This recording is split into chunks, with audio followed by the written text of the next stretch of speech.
124 മുതൽ ഒന്ന് ഓതാക്കാണത്. أعوذ بالله من الشيطان الرجيم. بسم الله الرحمن الرحيم. أفمن يتقي بوجهه سوء العذاب يوم القيامة وقيل للظالمين ذوقوا ما كنتم تكسبون كذب الذين من قبلهم فأتاهم العذاب من حيث لا يشعرون فأذاقهم الله خزي في الحياة الدنيا ولعذاب الآخرة أكبر لو كانوا يعلمون ولقد ضربنا للناس في هذا القرآن من كل مثل لعلهم يتذكرون قرآنا عربيا غير ذي عوج لعلهم ولقد തീർച്ചയായും ضربنا അർത്ഥം പറഞ്ഞോളെ. ضرب പറഞ്ഞാല് അടി കിട്ടേണ്ടി വരും. ضرب പറഞ്ഞാൽ അടിച്ചു എന്നർത്ഥം പറഞ്ഞാൽ അടി കിട്ടേണ്ടി വരും. ലറബക്ക് പദത്തിന്റെ അർത്ഥം അടിച്ചു എന്നാണ്. പക്ഷെ ലറബ മസലൻ എന്ന് പറയുമ്പോ വിവരിച്ചു എന്നാണ് അർത്ഥം പറയുന്നത്. മസലാവും.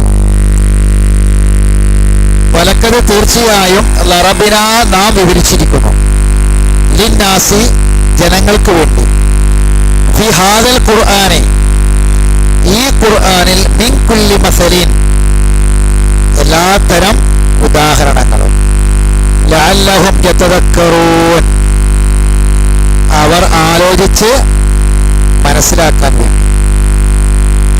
ഖുർആനൻ അറബിയൻ ഖുർആനൻ ഈ ഖുർആൻ ഏതാണ്? ഖുർആനൻ അറബിയൻ അറബി ഖുർആൻ. അറബി ഖുർആൻ എന്ന് പറഞ്ഞാൽ അറബി ഭാഷയിലുള്ള ഖുർആൻ. ഗൈറ ദീ ഇവജിൻ വക്രതയുള്ളതല്ലാത്ത അറബി ഭാഷയിലുള്ള ഖുർആൻ. രണ്ടിലേക്ക് നമുക്ക് പറയാം. അതായത് വക്രയില്ലാത്ത ഖുർആൻ, വക്രയില്ലാത്ത അറബി ഭാഷ. വക്രയില്ലാത്ത അറബി ഭാഷയിലുള്ള ഖുർആൻ അല്ലെങ്കിൽ അറബി വക്രതയുള്ളതല്ലാത്ത ഖുർആൻ. അപ്പൊ അറബി ഭാഷ ഒഴിവാക്കിയിട്ട് ഖുർആൻ. അപ്പൊ അതിന്റെ അടിയിൽ എന്ത് വരണം? അറബി ഭാഷ വരണം. അപ്പൊ അറബി ഭാഷയാകാം ഖുർആനും. രണ്ടും വക്രമില്ലാത്തതിന് ഖുർആനൻ അറബിയൻ ഗൈറ ദീ ഇവജിൻ ലഅല്ലഹും യത്തഖൂൻ നിങ്ങൾക്ക് തഖ്വയുള്ളവരാകാൻ വേണ്ടി. അപ്പൊ ഈ തഖ്വയുള്ളവരാകാൻ എന്ന് പറയുമ്പോൾ ഈ തഖ്വയും ഈ അറബി ഭാഷയിലുള്ള ഖുർആനും തമ്മിൽ എന്താണ് ബന്ധം നമ്മൾ പഠിക്കണം. അപ്പൊ അതിനാണ് നമ്മൾ അറബി ഭാഷയുടെ പ്രത്യേകതയായി ഖുർആനിൽ അല്ലാഹു തആല ഒന്നിലധികം ആയത്തുകൾ ഈ വിഷയകമായി പറയുന്നുണ്ട്. അറബി ഭാഷയിലുള്ള ഖുർആൻ എന്ന് പറയുന്നുണ്ട്. അപ്പം എന്താണ് അല്ലാഹു തആല അതുകൊണ്ട് ഉദ്ദേശിച്ചത് നമ്മൾ മനസ്സിലാക്കണമെങ്കിൽ അതിലൂടെ ആ ആയത്തുകളിലൂടെ നമ്മൾ കടന്നു പോകണം. ഇപ്പൊ കഴിഞ്ഞ ക്ലാസ്സിൽ ഞാൻ അതിൽ ഏതൊക്കെ ആയത്ത് നമ്മൾ പറഞ്ഞത് ഓർമ്മണ്ടാവും. ഖുർആനൻ അറബിയൻ എന്ന് വിശദീകരിച്ചെടുത്ത്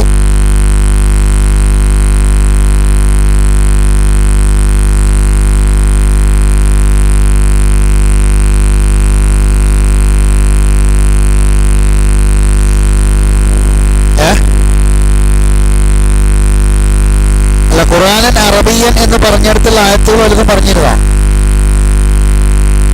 പറഞ്ഞിട്ടില്ല. ശരി. അപ്പോ 10 സ്ഥലത്ത് ഖുർആനിൽ ഈ ആയത്ത് കൂടാതെ ഈ ആയത്ത് അടക്കം പറയുകയാണെങ്കിൽ 11 സ്ഥലത്ത് അല്ലാഹു തആല അറബി ഭാഷയിലുള്ള ഖുർആൻ എന്ന പരാമർശം പറയുന്നുണ്ട്.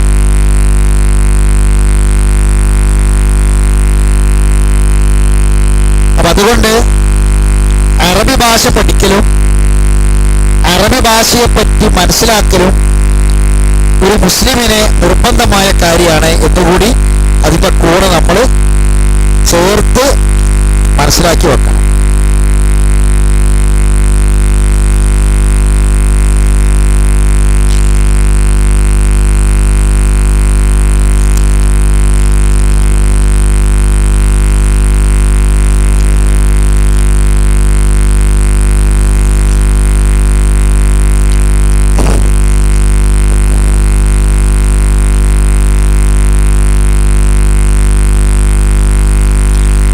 കഴിഞ്ഞ ക്ലാസ്സിൽ നമ്മൾ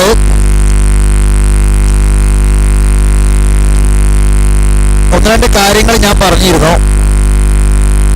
ഇമാം ഷാഫിഈ റഹ്മത്തുള്ളാഹി അലൈഹി അദ്ദേഹം പറഞ്ഞത് അറബി ഭാഷ പഠിക്കൽ യജിബു അലാ കുല്ലി മുസ്ലിമിൻ, യജിബു അലാ കുല്ലി മുസ്ലിമിൻ. എന്താർത്ഥം? ഒരു മുസ്ലിമിന് എല്ലാ മുസ്ലിമിന്റെ മേലും വാജിബാണ്, നിർബന്ധമാണ് ഇമാം ഷാഫിഈ റഹ്മത്തുള്ളാഹി അലൈഹി പറഞ്ഞത്. വീണ്ടും പറയണം, അൻ യതഅല്ലമ മിൻ ലിസാനിൽ അറബി മാ യബ്ലുഗു ജുഹുദുഹു ഫി അദാഇ ഫർള്. അതായത് അവന്റെ കഴിവിനനുസരിച്ച്, ഒരു മുസ്ലിമിന്റെ കഴിവിനനുസരിച്ച് പരമാവധി അറബി ഭാഷ പഠിക്കാനുള്ള ശ്രമം നടത്തിക്കൊണ്ടിരിക്കുക എന്നത് ഒരു മുസ്ലിമിന്റെ മേൽ വാജിബായ കാര്യമാണ്, നിർബന്ധമായ കാര്യമാണെന്നാണ് ആരഭിപ്രായം? ഷാഫി ഇമാമിന്റെ അഭിപ്രായമാണ്. ഇനി ഇമാം ഷൗക്കാനി പ്രസിദ്ധനായ പണ്ഡിതനാണ്. അദ്ദേഹം ഈ ഖുർആനിലെ ഈ 11 ആയത്തുകളെ ഉദ്ധരിച്ചുകൊണ്ട് ഈ 11 ആയത്തുകളുടെ അടിസ്ഥാനത്തിൽ അദ്ദേഹം പറയാണ്, ഞാൻ ഇൻഷാ അല്ലാഹ് 11 ആയത്ത് ഞങ്ങൾക്ക് പറഞ്ഞുതരും. അപ്പൊ പറയുന്ന മുമ്പ് ചില കാര്യങ്ങൾ പറയാം. അദ്ദേഹം പറയുക, മാരിഫത്ത് ലിസാനുൽ അറബ്, അറബി ഭാഷ മനസ്സിലാക്കൽ ഫർളുൻ അലാ കുല്ലി മുസ്ലിമിൻ, ഫർളുൻ അലാ കുല്ലി മുസ്ലിമിൻ, എല്ലാ മുസ്ലിമിനും ഫർളാണ്.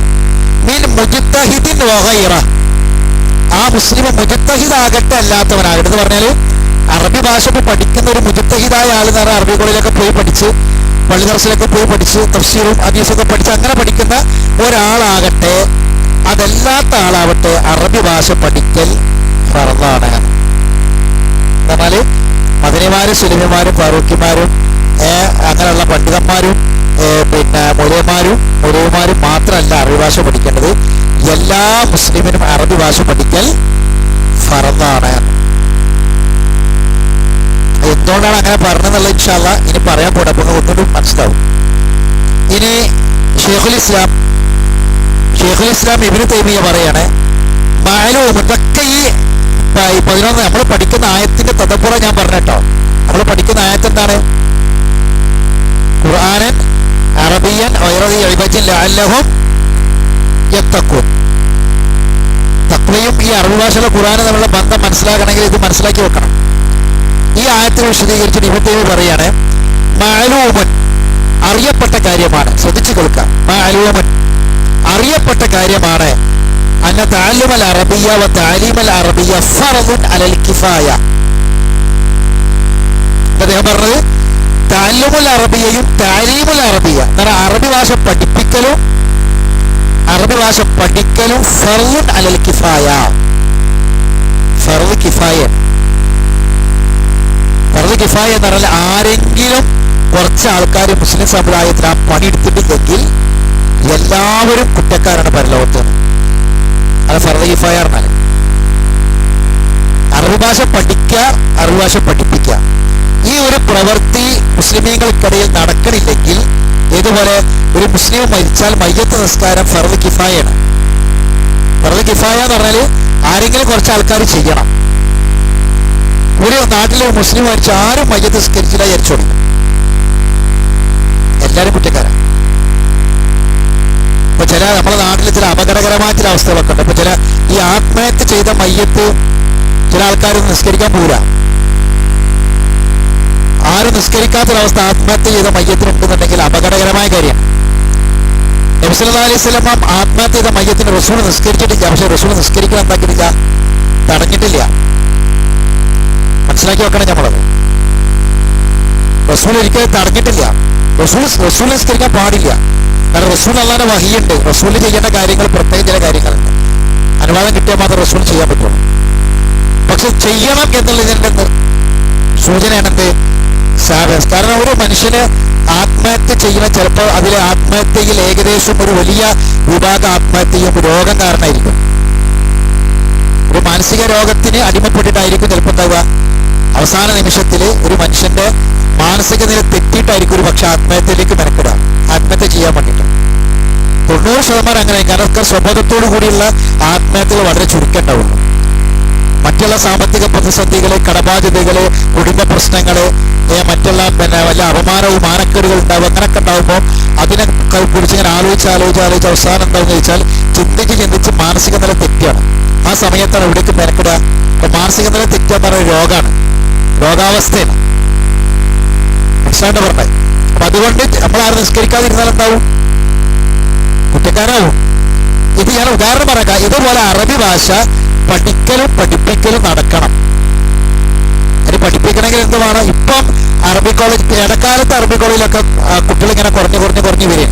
ഇപ്പൊ 10ാം ക്ലാസ് കഴിഞ്ഞാൽ ഒരു വാപ്പാക്ക് 4 മക്കളുണ്ടെങ്കിൽ ഏറ്റവും ഗ്രേഡ് കുറഞ്ഞ വലിയ ബുദ്ധിയും ഇതൊന്നും ഇല്ലാത്തവരെ കൊണ്ട് എവിടെ കൊണ്ട് കൊടുത്തു?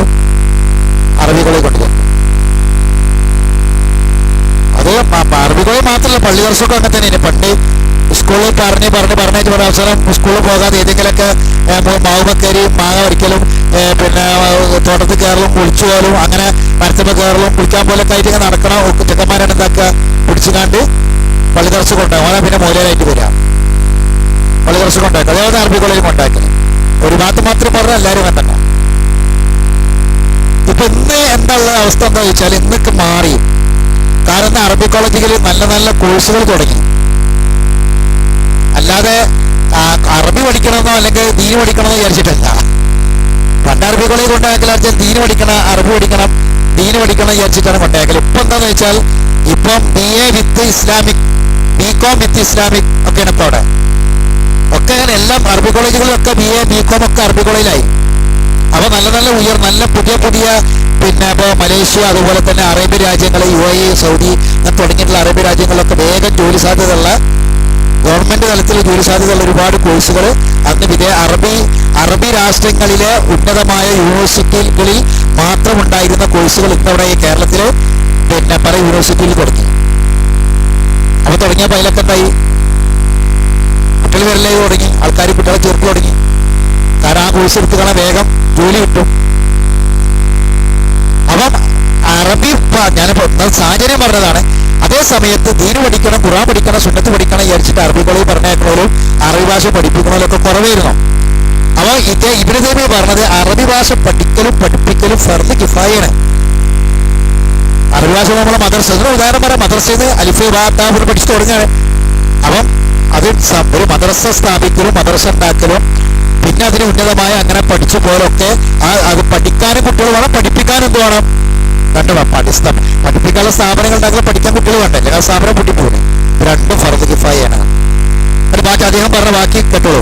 വകാന സലഫു, നമ്മുടെ മുൻഗാമികളായ ആളുകൾ, യുഅദ്ദിബൂന ഔലാദഹും അലൽ ലഹ്ൻ, അവരവരെ കുട്ടികളെ ഈ കാര്യത്തിൽ വളരെയധികം ശ്രദ്ധിക്കുകയും അവരെ വളർത്തിക്കൊണ്ടുവരികയും ചെയ്തിരുന്നു. മുൻഗാമികളായ ആളുകൾ. ഇപ്പോൾ നമ്മൾ കുറച്ച് കാലഘട്ടങ്ങളിൽ വലിയ മഹാന്മാരായ പണ്ഡിതന്മാരുടെ പേരൊക്കെ നമ്മൾ കേൾക്കുന്നുണ്ട്. ഈ പണ്ഡിതന്മാരൊക്കെ ഉണ്ടായത് എന്തുകൊണ്ടാ? അവരുടെ മാതാപിതാക്കള് സലഫുകളായ, അതായത് സലഫു തരം മുൻഗാമികളായ ആളുകൾ അവരുടെ കുട്ടികളെ വളർത്തുന്ന കാര്യത്തിൽ വളരെയധികം ഈ കാര്യത്തിൽ ശ്രദ്ധിച്ചിരുന്നു. അവരങ്ങനെ നല്ല ബുദ്ധിയുള്ള കുട്ടികളെ, നല്ല ബുദ്ധിക്ക് നല്ല പവറുള്ള കുട്ടികളെ അവരെന്താക്കും? ദീന് പഠിക്കാൻ വേണ്ടി പറഞ്ഞേക്കും. നമുക്ക് ശരിക്ക് ഈ IAS-ഉം IPS-ഉം ഒക്കെ എടുക്കാന്ന് പറഞ്ഞാൽ നമ്മളെ നാട്ടിലുണ്ടല്ലോ അതൊക്കെ വിട്ടിട്ട് അതിന്റെ മേലെ പോയിക്കോട്ടെ. വലിയ നല്ല പവറുള്ള ബുദ്ധിയുള്ള കുട്ടികളെ പറഞ്ഞേക്കുന്നത് അതിനേക്കാൾ എൻ്റെ അഭിപ്രായത്തിൽ ഒരു 4-5 മടങ്ങ് പവറുള്ള ആളുകളൊക്കെ ഖുർആനും ഹദീസും പഠിച്ച തലികയുള്ളൂ. അതിനേക്കാൾ പ്രയാസമാണ് ഇത് പഠിക്കാൻ പറഞ്ഞാൽ. അതിനേക്കാൾ പവർ വേണം ശരിക്കും. കാരണം സന്ദർഭത്തിൽ നിന്നിപ്പോൾ നമ്മൾ ഒരു LL പഠിക്കുന്ന ഒരാൾക്ക് അയാൾക്കൊരു നിയമം, അയാൾ ഇന്ന നിയമം, ഇത്ര നമ്പർ നിയമം ഇന്ന വിഷയമായിട്ട് ബന്ധപ്പെട്ടതാണ് എന്ന് അയാൾ മനസ്സിലാക്കി വെക്കുകയാണ്. അതൊരു രാജ്യത്തിന്റെ ഭരണഘടനയുമായി ബന്ധപ്പെട്ട കാര്യങ്ങൾ അയാൾക്ക് മുഴുവൻ കാണാതെ പഠിക്കണമെന്നില്ല. അയാൾക്ക് അയാളെ മുന്നിൽ വരുന്ന കേസ് റെഫർ ചെയ്യാൻ വേണ്ടിയിട്ട് അയാൾ എന്ത് ചെയ്യണം? അയാളെ നിയമപുസ്തകം മറിച്ചു വെക്കുകയാണ്. അപ്പൊ ഈ കേസിൽ ഇയാൾക്ക് അനുകൂലമായിട്ടാണോ പ്രതികൂലമായിട്ടാണോ വാദിക്കേണ്ടത്? അനുകൂലമായിട്ടുള്ള വിധി കിട്ടാനാണെങ്കിൽ അനുകൂലമായി വിധി കിട്ടാൻ ഏത് നിയമം? ഇനി അപ്പുറത്ത് പ്രതികൂലമായിട്ടാണെങ്കിൽ പ്രതികൂലമായി വിധി കിട്ടാൻ ഏത് നിയമം? അത് മറിച്ച് നോക്കിയാൽ മതി. അതേ സമയത്ത് ഒരു ഒരു ദീന് പഠിക്കുന്ന ഖുർആൻ സുന്നത്ത് പഠിക്കുന്ന ഒരാളെ സംബന്ധിച്ചിടത്തോളം പരിശുദ്ധ ഖുർആനിലെ 6000-ൽ പരം ആയത്തുകളിലൂടെ അവന്റെ മനസ്സ് കടന്നു പോകണം, ഹൃദ്യസ്ഥമാക്കണം. ലക്ഷക്കണക്കിന് ഹദീസുകളുണ്ട്, ആ ഹദീസുകൾ മനസ്സിലാക്കി വെക്കണം. അതിനപ്പുറം ഒരുപാട് ചരിത്രങ്ങൾ മനസ്സിലാക്കി വെക്കണം. ഇതിൻ്റെയൊക്കെ ഖുർആനിന്റെ സുന്നത്തിന്റെ അടിസ്ഥാനത്തിൽ ഇൽമുകൾ ഉണ്ടാക്കി വെക്കണം. അപ്പൊ അതിനെന്ത് വേണം? നല്ല ഓർമ്മശക്തി വേണം, നല്ല ബുദ്ധിശക്തി വേണം, ആവശ്യമുള്ളിടത്ത് ഇതെടുത്ത് ഉപയോഗിക്കാനുള്ള അറിവും കഴിവും വേണം, നല്ല പവർ ഉണ്ടാവണം. അതുകൊണ്ട് ഈ രംഗത്തേക്ക് നമ്മൾ പറഞ്ഞേക്കേണ്ടത് ആരെയാണ്? ഏറ്റവും ബുദ്ധിശക്തി. നമുക്കൊക്കെ ഞാൻ പറയുകയാണെങ്കിൽ നമുക്കൊരു അല്പങ്ങൾ ദീനിനോട് സ്നേഹം ഉണ്ടെങ്കിൽ, നമ്മളങ്ങനെ പറഞ്ഞ ആൾക്കാരാണെങ്കിൽ, നമുക്ക് ഏതായാലും ദീന് പഠിക്കാനോ അല്ലെങ്കിൽ അങ്ങനത്തെ ഒരു സാഹചര്യം ഒന്നും ഉണ്ടായില്ല. പക്ഷെ നമുക്ക് ദീനിനെ സ്നേഹമാണ്, ദീനിനോട് ഇഷ്ടമാണ്, ദീനിനോട് നമുക്ക് താല്പര്യമുണ്ട് എങ്കിൽ നമ്മൾ ചെയ്യേണ്ടത് തരാം. ദീനിനോട് നമുക്ക് സത്യസന്ധമായ സ്നേഹം ഉണ്ടെങ്കിൽ നമ്മൾ ചെയ്യേണ്ടത് നമ്മളെ മക്കളിൽ നല്ല ബുദ്ധിയുള്ളൊരു കുട്ടിനെ ദീനിന് വേണ്ടി വഖഫ് ചെയ്യാം. നമ്മളെ മക്കളിൽ നല്ല ബുദ്ധിശക്തി ഒരു കുട്ടിനെ ദീനിന് വേണ്ടി വഖഫ് ചെയ്യാൻ പറ്റുമോ എങ്കിൽ അതാണ് ഇന്ന് ദീനിന് ചെയ്യാൻ പറ്റിയ ഏറ്റവും വലിയ സേവനങ്ങൾ. അപ്പുറമില്ല, നമ്മളൊരു കുട്ടിനെ ദീനിനാണ് കൊടുക്കുക, ദീനിന് വഖഫ് ചെയ്യുക. അപ്പൊ ആ കുട്ടിന്റെ കാര്യത്തിൽ നമ്മൾ ചിലപ്പോൾ ചില മറ്റു മക്കളെക്കാൾ ചില പരിഗണനകൾ ആ കുട്ടിക്ക് കൊടുക്കേണ്ടി വരും. നമ്മളൊരു ബിസിനസ്സുകാരനാണെങ്കിൽ ചിലപ്പം ആ ബിസിനസ് ശ്രദ്ധിക്കാനും അല്ലെങ്കിൽ അതിലേക്ക് വരുമ്പോൾ ഉണ്ടാകുന്ന ജീവിത നേട്ടങ്ങൾ ചിലപ്പം ഈ മതം പഠിക്കുന്ന കുട്ടിക്ക് കിട്ടിക്കൊള്ളുന്നില്ല. അവന്റെ ഒരു മാനസികാവസ്ഥ എങ്ങനെ വരികയെന്ന് വെച്ചാൽ എന്താണോ ആരെന്താണോ തരണത് അതിപ്പോ അങ്ങനെ ജീവിച്ചു പോവുക എന്നുള്ളതല്ല, മറ്റൊന്നും ഉണ്ടാവില്ല. അപ്പം നമ്മളെ സ്വത്തിൽ നിന്ന് മറ്റുള്ള കുട്ടിക്ക് കൊടുക്കുന്നതിനേക്കാൾ കുറച്ച് കൂടുതൽ ചെയ്യേണ്ടി വരും. ആ കുട്ടിക്ക് മാറ്റിക്കേണ്ടി വരും, കുട്ടിക്ക് കൊടുക്കേണ്ടി വരും. അത് അനന്തര സ്വത്താണെങ്കിൽ ചിലപ്പോൾ നമ്മൾ വസീയത്ത് ചെയ്യേണ്ടി വരും, ചിലപ്പോൾ കുറച്ച് കൂടുതൽ കൊടുക്കേണ്ടി വരും ഇത്ര കുട്ടിക്ക്. ഇതുപോലെ നമുക്കൊരു കുട്ടിയുണ്ട് വിചാരിക്കുക, ജീവിതത്തിൽ അധ്വാനിക്കാനാക്കാൻ കഴിയാത്ത രോഗിയായ കുട്ടിയുണ്ട് വിചാരിച്ചോളി, ശാരീരിക വൈകല്യം ഒരു കുട്ടിയുണ്ട് വിചാരിച്ചോളി. ആ കുട്ടിക്കും എല്ലാ ആരോഗ്യമുള്ള കുട്ടിക്ക് ഒരേപോലെ സ്വത്ത് കൊടുക്കണ്ടി? അറിയില്ലേ? ഒരേപോലെ കൊടുക്കണ്ടി അല്ല. നമുക്ക് നല്ല ബുദ്ധിശക്തിയുള്ള നാലഞ്ച് ആൺകുട്ടികളുണ്ട് വിചാരിച്ചാൽ ഒരു കുട്ടി ബുദ്ധിപരമായിട്ട് ദുർബല എന്നുള്ള കുട്ടിയാണ് വിചാരിച്ചോളി, എനിക്ക് എന്തെങ്കിലും അസുഖങ്ങളുള്ള കുട്ടിയെ വിചാരിച്ചോളി. ആ കുട്ടിക്ക് ജോലി ചെയ്യാനോ അല്ലെങ്കിൽ ജോലിക്ക് പോകാനോ ഒന്നും കഴിയില്ല. അപ്പം ആ കുട്ടിനെ വാപ്പ മറ്റുള്ള മക്കളെ പോലെ ഒരേപോലെ സ്വത്ത് വരി കുട്ടി കൊടുക്കല്ല വേണ്ടത്, മറിച്ച് എന്ത് വേണം? മറ്റുള്ളവർക്ക് കൊടുക്കുന്നതിനേക്കാൾ കുറച്ച് കൂടുതൽ ആ കുട്ടിനെ പരിഗണിക്കേണ്ടി വരും, സൗകര്യങ്ങൾ ചെയ്തു കൊടുക്കേണ്ടി വരും. ഇതേപോലെ ദീനിനു വേണ്ടി നമ്മളൊരു കുട്ടിയെ മാറ്റി വെക്കുകയാണെങ്കിൽ എന്ത് ചെയ്യേണ്ടി വരും? ആ കുട്ടിക്ക് ചിലപ്പോൾ കുറച്ച് സൗകര്യങ്ങളൊക്കെ നമ്മൾ ചെയ്തു കൊടുക്കേണ്ടി വരും. അങ്ങനെ ഒരു കുട്ടിയെ ദീനിനു വേണ്ടി വഖഫ് ചെയ്യുക എന്നതാണ് നമുക്ക് ചെയ്യാൻ പറ്റിയ ഏറ്റവും വലിയ സേവനം. ഇന്ന് നമുക്കറിയാം, നമ്മൾ കാണുന്ന കാഴ്ച എന്ന് പറഞ്ഞാൽ തഹ്ഖീഖുള്ള പണ്ഡിതന്മാരൊക്കെ മരിച്ചു പോവാണ്. തഹ്ഖീഖുള്ള പണ്ഡിതന്മാരുടെ മരണം എന്ന് പറയുന്നത് ലോകാവസാനത്തിന്റെ അടയാളമാണ്. റസൂലുള്ളാഹി സ്വല്ലല്ലാഹു അലൈഹി വസല്ലം പറയാണ്, അല്ലാഹ് ഖിയാമത്തിന്റെ അടയാളമാണ് ഇൽമിനെ ഉയർത്തപ്പെടുക എന്നുള്ളത്. ലോകാവസാനത്തിന്റെ അടയാളമാണ് ഇൽമിനെ ഉയർത്തപ്പെടുക എന്നുള്ളത്. റസൂൽ പറയും ഇൽമിനെ ഉയർത്തുക, ഇൽമ ആ രൂപത്തിൽ ഒന്നാന്റെ ഉയരലല്ല. റസൂൽ പറയാണ് ഇൽമിനെ ഉയർത്തുക എന്ന് പറഞ്ഞാൽ ഇൽമുള്ള പണ്ഡിതന്മാർ അല്ലാഹു തആല കൊണ്ടുപോകും. ഇൽമുള്ള പണ്ഡിതന്മാർ മരിച്ചുപോകും. ഈ അടുത്ത കാലത്തായിട്ട് നല്ല തഹ്ഖീഖിൽ ഒരുപാട് പണ്ഡിതന്മാർ മരിച്ചുപോയി. അല്ലാഹു തആല അവർക്കെല്ലാം മഗ്ഫിറത്തും മർഹമത്തും പ്രദാനം ചെയ്യട്ടെ. അവരുടെ സേവനങ്ങൾക്ക് അല്ലാഹു തആല പ്രതിഫലം പ്രദാനം ചെയ്യട്ടെ. അപ്പൊ നമുക്ക് ചെയ്യാനുള്ള സേവനം എന്താണെന്ന് വെച്ചാൽ, നമുക്ക് ഇതിങ്ങനെ പോകുമ്പോൾ നമുക്കറിയാം നമ്മുടെ സമ്പത്തും നമ്മുടെ അധ്വാനവും നമ്മുടെ ഭൗതികമായ കാര്യങ്ങളൊക്കെ നിലനിന്ന് കിട്ടണം. അപ്പൊ ഇവിടെ ലോക അവസാനത്തെ അല്ലാഹു തആല നിർണയിക്കുന്ന ഘട്ടം എന്ന് പറയാൻ കുറെ സബബുകൾ വെച്ചാണ് മനസ്സിലാക്കണം. ഈ ലോകാവസാനത്തിന് അല്ലാഹു തആല വെക്കുന്ന സബബുകൾക്കനുസരിച്ച ലോകാവസാനത്തിന്റെ സമയ സന്ദർഭങ്ങൾ ഉണ്ടാകാം. ഇപ്പൊ ഒരു സമൂഹം അങ്ങനെ വളരെ തൗഹീദിലും ബിദ്അത്തിലൊക്കെ തൗഹീദിൽ നിന്നൊക്കെ പോയി ശിർക്കിലേക്കും ബിദ്അത്തിലേക്കും പോകുന്ന സമയത്ത് ഒരു മുജദ്ദിദായ മനുഷ്യൻ അല്ലാഹു തആല കൊണ്ടുവരും. നമ്മള് മുഹമ്മദ് അബ്ദുൽ വഹാബിന്റെ ചരിത്രമൊക്കെ പഠിക്കുമ്പോൾ അങ്ങനെ കാണുന്നത്, അദ്ദേഹം തൗഹീദ് വളരെയധികം നഷ്ടപ്പെട്ട് ശിർക്കിലേക്ക് പോയ സമയത്ത് ഒരു മുജദ്ദിദായ ഒരു വ്യക്തിയെ കൊണ്ടുവരികയാണ്. എന്നാൽ അദ്ദേഹം തൗഹീദ് പ്രചരിപ്പിക്കുകയാണ്. ആ തൗഹീദിന്റെ പ്രചാരം ലോകത്തെല്ലായിടത്തും എത്തുകയാണ്. അപ്പൊ അവിടെ ഒരു പരിഷ്കരണം ഉണ്ടാവുകയാണ്. അപ്പൊ ഇന്ന് ആദ്യത്തിൽ നിന്നും കൂടി ഈമാനികമായ ആൾക്കാർ ഗ്രേഡ് ഉയർന്നു, വീണ്ടും മോശപ്പെട്ടു വരികയാണ്. ഇനി അമ്പിയാക്കന്മാരില്ല, അമ്പിയാക്കന്മാരെ പഠിച്ചത് ആദ്യം ചെയ്തിരുന്ന അങ്ങനെ. ഇനി ലോകാവസാനം വരെ എന്ത് ചെയ്യുക, ഓരോ മുജദ്ദിദുകൾ ഇങ്ങനെ പരിഷ്കർത്താക്കൾ ഇങ്ങനെ വരും. അവസാനം എന്താവെന്ന് ചോദിച്ചാൽ എല്ലാവർക്കും ഇതിലൊന്നൊരു താല്പര്യം ഏറ്റെടുക്കാൻ ഞാനില്ല എല്ലാവരും ഒഴിഞ്ഞു പറഞ്ഞ് അവനാന്റെ കാര്യത്തിലേക്ക് ഓരോരുത്തരും തിരിഞ്ഞു പോകും. അതിനോരോ കാരണങ്ങൾ ഒരു കണ്ടെത്തും. അങ്ങനെ തിരിഞ്ഞു പോണ സമയത്ത് അള്ളാഹുവിന്റെ ദീന നടപ്പിലാക്കാൻ ആൾക്കാരില്ലാതെ വരും. അപ്പോഴാണ് റസൂൽ പറഞ്ഞത് എന്ത്, ജാഹിലുകളായ ആളുകൾ ആലിമീങ്ങളായിട്ട് വരും. ദീനിനെ പറ്റിയിട്ടുള്ള ജാഹിലുകളായ ആളുകൾ അവരുടെ താല്പര്യത്തിന് വേണ്ടി ദീനിനെ ഉപയോഗപ്പെടുത്തും. കാരണം ആരും ഉപയോഗിക്കാൻ ചെയ്യാത്തൊരു സാധനം ഇങ്ങനെ കാണുമ്പോൾ ഇവിടെ ഇപ്പം നല്ല ചാൻസ് ഉണ്ട്. നമ്മളൊക്കെ അങ്ങനെയാണല്ലോ അല്ലേ? അപ്പൊ നമ്മളിങ്ങനെ അങ്ങാടിയിൽ ഇങ്ങനെ പോകുമ്പോൾ ഇവിടെ എന്തെങ്കിലും സാധനം വാങ്ങാൻ വേണ്ടി ചെന്ന് അപ്പൊ ആ സാധനം ആ പ്രദേശത്ത് ഓടില്ല. അപ്പൊ ഒരു കച്ചവടക്കാരന്റെ മനസ്സിൽ വേഗം പോലെ എന്താ, ഇവിടെ നമുക്ക് നല്ലൊരു ചാൻസ്, ഇവിടെ ആ സംഗതി തുടങ്ങാൻ പറ്റിയ ചാൻസ് ഉണ്ടെന്നാ പറയാം അല്ലെ? ഇതേപോലെ എന്ത് ചെയ്യും, ആളുകൾ ആ ദുനിയാവിന്റെ ലാഭത്തിന് വേണ്ടിയിട്ട് അവിടേക്ക് ആൾക്കാരില്ലാതാവുമ്പോൾ എന്ത് ചെയ്യും, അവിടെ കയറിക്കൂടും. കാരണം ഓർക്ക് തോന്നിയ പോലെ ചെയ്യാം, പറയാൻ ആളില്ല, ചോദിക്കാൻ ആളില്ല, എന്തും ചെയ്യാം, അത് ഉപയോഗപ്പെടുത്തും. അങ്ങനെ ഒരു കാലഘട്ടം വരുമ്പോഴാണ് ഖിയാമത്താണ് സംഭവിക്കാന്നാ പറഞ്ഞു. അപ്പം നമുക്ക് ചെയ്യാനുള്ള ഏറ്റവും ഈ സമുദായം ഇവിടെ നിലനിൽക്കണം എന്ന് ആഗ്രഹിക്കുന്നുണ്ട് എങ്കിൽ എന്ത് ചെയ്യണം, നമ്മുടെ മക്കളിൽ ഒരാളെ നല്ല പവറുള്ളൊരു കുട്ടി എന്ത് ചെയ്യുക, ദീനിന് വേണ്ടി നമ്മൾ ചെയ്യണം. അത് നമ്മളെല്ലാവരും മനസ്സിൽ തീരുമാനിക്കേണ്ട കാര്യം. അതാണ് മഹാനായ ഇബ്നു തൈമിയ്യ റളിയല്ലാഹു അൻഹു പറഞ്ഞത്. എന്നിട്ട് അദ്ദേഹം പറയാം, വലൗ തുരിക്കൻ നാസു അലാ ലഹ്നിഹിം കാന നഖ്സൻ വഅയ്ബ. ഇബ്നു തൈമിയ്യയുടെ വാക്കാ. അതായത് ഈ അറബി ഭാഷ പഠിക്കുകയും ചെയ്യുക എന്ന കാര്യത്തിൽ വലൗ തുരിക്കൻ നാസ, ജനങ്ങൾ അത് ഉപേക്ഷിക്കുകയാണെങ്കിൽ കാന നഖ്സൻ വഅയ്ബ, അതായിരിക്കും ആ സമുദായത്തിന്റെ കുറവും ന്യൂനതയും. നഖ്സും അയ്ബും. ഇതിൽ ആൾക്കാർ താല്പര്യം കാണിക്കാതെ വരുമ്പോൾ അവിടെ എന്തുണ്ടാവുക, പ്രശ്നങ്ങളും പ്രയാസങ്ങളും ഉണ്ടാകുക എന്നാ പറഞ്ഞത്. സമുദായം വളരെ ദുഷിച്ച അവസ്ഥയിലേക്ക് പോകല് അത്ര സന്ദർഭങ്ങളിലാണ്. ശരി, ഇനി ഇബ്നു തൈമിയ്യയുടെ വാക്ക് വീണ്ടും കാണാം. വൈനൽ ലിസാനുൽ അറബി, അറബി ഭാഷ ഷിആറുൽ ഇസ്ലാം വഅഹ്ലുഹു, അത് ഇസ്ലാമിന്റെ ഒരു ഷിആറാണ്, ഇസ്ലാമിന്റെ ആളുകളുടെ ഷിആർ, അടയാളമാണ്. മിൻ അഅ്ളമി ശആഇറിൽ ഉമമി അല്ലത്തി ബിഹാ യതമയ്യസൂന, ഉമ്മത്തിന്റെ ഏറ്റവും പ്രധാനപ്പെട്ട അടയാളങ്ങളിൽ ഷിആറുകളിൽപ്പെട്ട ഒന്നാണ് അറബി ഭാഷ എന്നത്. ശരി, അറബി ഭാഷ എന്നത് മുസ്ലിം സമുദായത്തിന്റെ ഏറ്റവും വലിയ ഷിആറുകളിൽപ്പെട്ടതാണ്. അതുകൊണ്ട് അതിന് ഗൗരവം കൊടുക്കുക, അതിനെ പരിഗണിക്കുക, അതിന് പ്രാധാന്യം കൊടുക്കുക എന്ന കാര്യം വളരെയധികം ഗൗരവത്തിൽ. എനിക്ക് അറബി എഴുതാനൊന്നും അറിയില്ല, വായിക്കാനൊന്നും അറിയില്ല, ഇത് കേട്ടാലും മനസ്സിലാവില്ല എന്ന് ഒരിക്കലും നിസ്സാരമായിട്ട് പറയരുത്.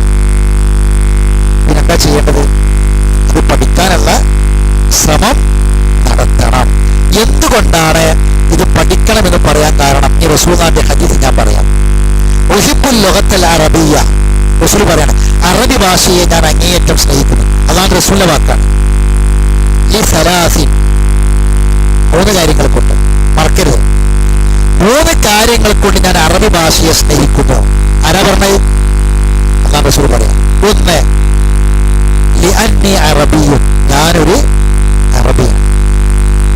അതിൽ ഏതോ ഒരു തമാരൻ അവന്റെ ഏറ്റവും പ്രിയപ്പെട്ട ഭാഷ തന്നെയായിരിക്കും. ഒരു മലയാളിക്ക് ഏറ്റവും പ്രിയപ്പെട്ടത് അതന്നെയായിരിക്കും, മലയാളമായിരിക്കും. റസൂൽ പറയാം, അറബി ഭാഷയെ ഞാൻ സ്നേഹിക്കുന്നു. അതിന് 3 കാരണമുണ്ട്. ഒന്നാമത്തെ കാരണം ഞാൻ ഒരു അറബിയാണ് എന്ന് തന്നെയാണ്. രണ്ടാമത്തെ കാരണം വൽ ഖുർആനു അറബിയ്യുൻ, രണ്ടാമത്തെ കാരണം ഖുർആൻ അറബിയാണ്. വ കലാമു അഹ്ലിൽ ജന്ന അറബിയ്യുൻ, സ്വർഗ്ഗക്കാര ഭാഷ അറബിയാണ്. സ്വർഗത്തിൽ എല്ലാ ഫിത്രത്തും മാറും, എല്ലാ പ്രകൃതിയും മാറും. ഇവിടുത്തെ പ്രകൃതി അല്ലല്ലോ സ്വർഗത്തിലെ പ്രകൃതി. ഇവിടുത്തെ പ്രകൃതി പടച്ചോൻ ഭൂമിക്ക് അനുസരിച്ചുള്ള പ്രകൃതിയെ തന്നത്. വേറെ ഏതെങ്കിലും ഗ്രഹത്തിലാണെങ്കിൽ അതിനനുസരിച്ചുള്ള പ്രകൃതിയെ തരാം. ഭൂമിക്കൊത്ത പ്രകൃതിയാണ് ഇവിടെ തന്നത്. സ്വർഗത്തിലെ പ്രകൃതി പറഞ്ഞാല് ഇതല്ല. ഇവിടുത്തെ ദുനിയാവിലെ ഒരു പ്രയാസം ഉണ്ടാവില്ല.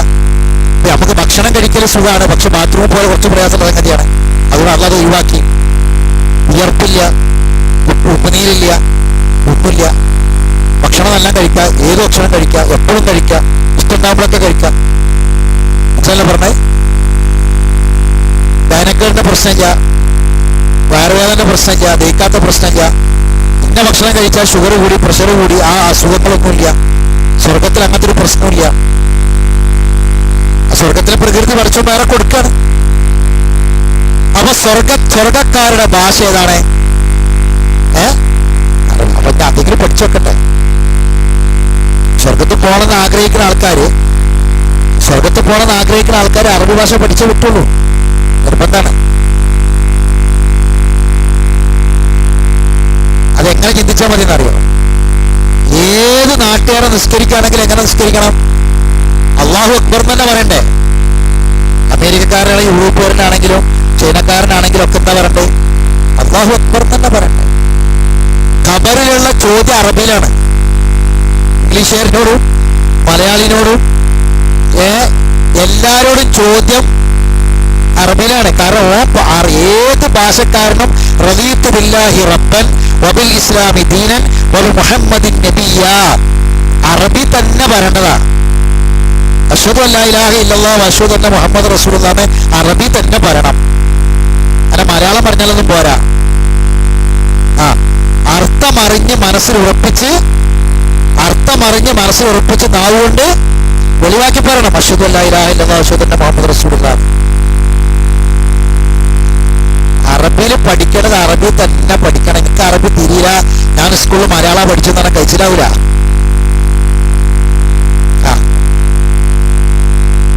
നിർബന്ധം തന്നെയാണ്. അതിൽ ആർക്കും സംശയമൊന്നും വേണ്ട. മൻ റബ്ബുക മാ ദീനുക മൻ ഹാദാ, റസൂലിനെ കാണിച്ചിട്ട് ചോദിക്കും മൻ ഹാദാ, പറഞ്ഞു കൊടുക്കണം. അപ്പൊ ഇതൊക്കെ അറബി തന്നെ പഠിപ്പിക്കണം. എന്തുകൊണ്ട്? അറബി ഭാഷ പഠിക്കൽ ഒരു മുസ്ലിമിന് നിർബന്ധമാണ്. ഇബാദത്തിന്റെ ഭാഷയാണ്, സ്വർഗത്തിലെ ഭാഷയാണ്. അതാണ് റസൂൽ പറയുന്നത്.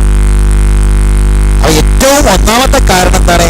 അറബി ഭാഷ ഖുർആനിന്റെ ഭാഷയാണ്. അതിന് ഞാൻ അറബി ഭാഷയുമായി ബന്ധപ്പെട്ട ചില കാര്യങ്ങൾ പറയാൻ പോവുകയാണെങ്കിൽ നോട്ടായിട്ട് എഴുതിക്കൊള്ളു. അറബി ഭാഷയെ കുറിച്ച് ഏകദേശം ചെറിയൊരു ധാരണ നമുക്ക് വേണം.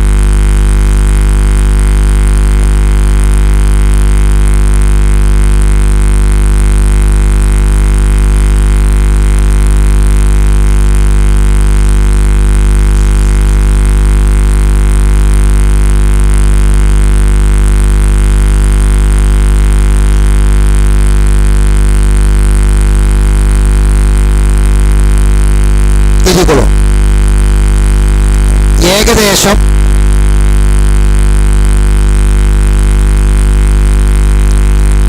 12 കോടി ജനങ്ങൾ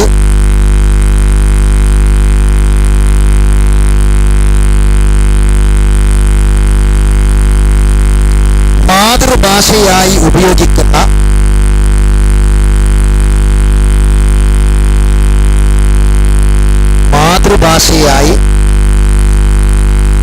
ഉപയോഗിക്കുന്ന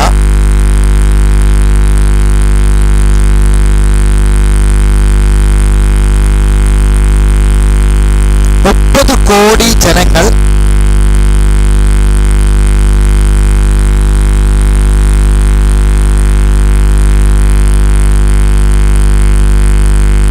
വായിച്ച് ഗ്രഹിക്കുന്ന അഥവാ മനസ്സിലാക്കുന്ന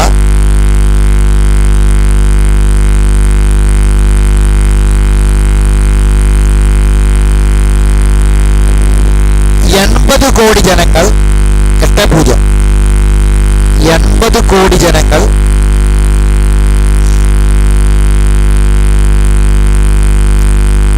അർത്ഥം അറിഞ്ഞോ അറിയാതെയോ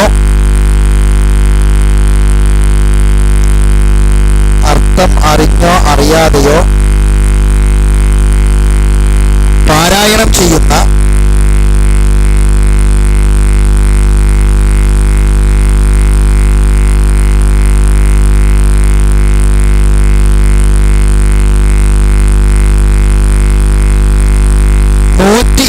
കോടി ജനങ്ങൾ 120 കോടി ജനങ്ങൾ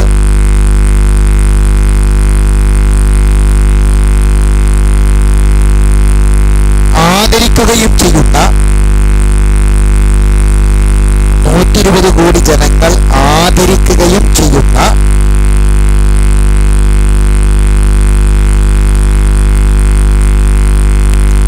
ഒരു സെമിറ്റിക് ഭാഷയാണ്, അറബി.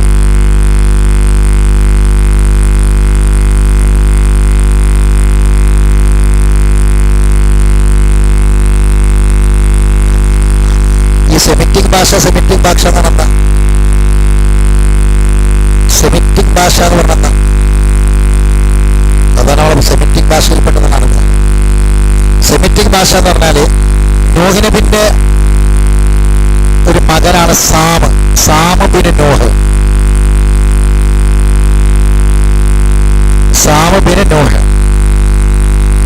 ആ സാം ബിൻ നോഹിലേക്ക് ചേർത്തിട്ടാണ് ഈ സാമാണ് ഈ സെമിറ്റിക് അതിലേക്ക് ചേർത്തിട്ടാണ്.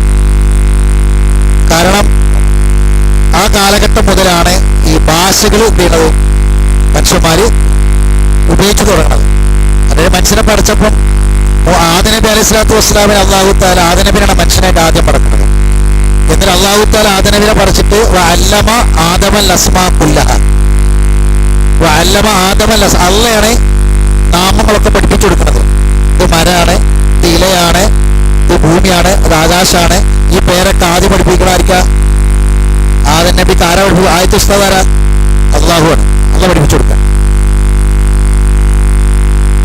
ബാക്കിയുള്ള കാര്യങ്ങളൊക്കെ എങ്ങനെയാണ് തൗബ ചെയ്യേണ്ടത്, എങ്ങനെയാണ് പാശ്ചാത്തപിക്കേണ്ടത്, എങ്ങനെ അള്ളാഹുള്ള ബന്ധം സ്ഥാപിക്കേണ്ടത് എന്നൊക്കെയുള്ള കാര്യങ്ങളൊക്കെ പഠിപ്പിച്ചു കൊടുക്കണം.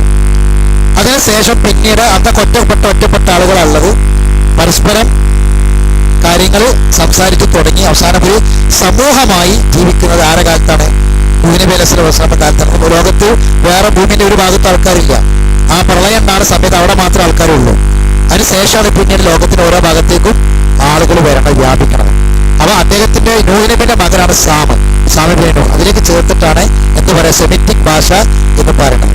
ശരി, ഇനി അടുത്ത എഴുതിക്കോളൂ. ഞാൻ പറയണത് അറബി ഭാഷയെ കുറിച്ച് ഉള്ളൊരു ചെറിയൊരു വിവരണം, അത് നമ്മൾ ചില കാര്യങ്ങൾ മനസ്സിലാക്കി വെക്കാൻ. അറബി ഭാഷയിൽ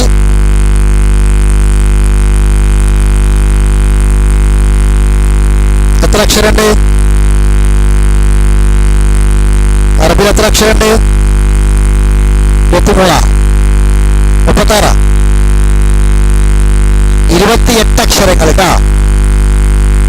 അറബി ഭാഷയിൽ 28 അക്ഷരങ്ങളാണ് ഉള്ളത്.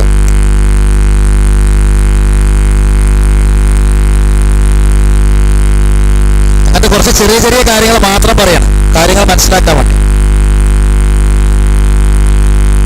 ഇനി കുറെ രാജ്യങ്ങളെ പേര് ചെയ്ത് ഞാൻ പറയാം, എഴുതിക്കോളൂ. Iraq,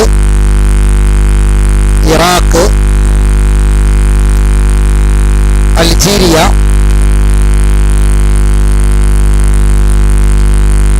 Morocco,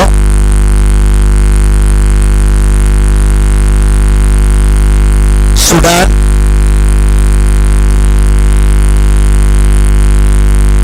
Tunisia,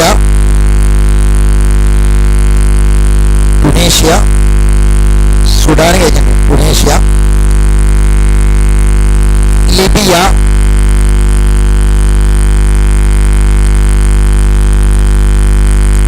Egypt,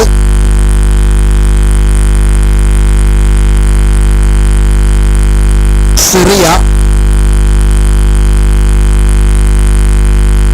Jordan,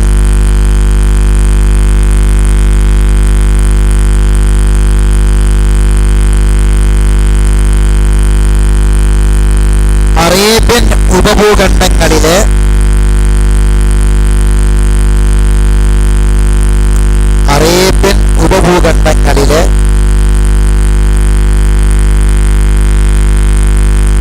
വിവിധ രാജ്യങ്ങളിലെയും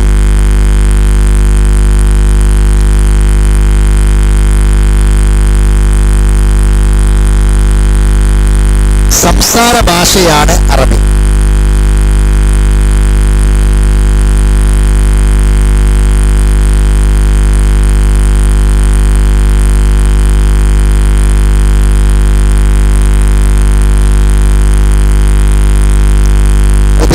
പറയാത്ത രാജ്യങ്ങളൊക്കെ അറേബ്യൻ ഉപഭൂഖണ്ഡങ്ങളിൽ പെടും. Saudi Arabia, UAE, Qatar, Oman, പിന്നെ അതേപോലെ തന്നെ കുവൈത്ത് തുടങ്ങിയ ഒരുപാട് രാഷ്ട്രങ്ങളുണ്ട്. ആ രാഷ്ട്രങ്ങൾ ഒന്നായിട്ട് നമ്മൾ എഴുതിയാൽ ഒരു പേജ് തന്നെ വേണ്ടി വരും. അതുകൊണ്ടാണ് അറേബ്യൻ ഉപഭൂഖണ്ഡങ്ങൾ എന്ന് പറഞ്ഞ ഒറ്റടിക്ക് ഒതുക്കിയത്. ആ രാജ്യങ്ങളൊക്കെ അതിൽപ്പെടും. പിന്നെ അടുത്തത് ഇസ്രയേൽ.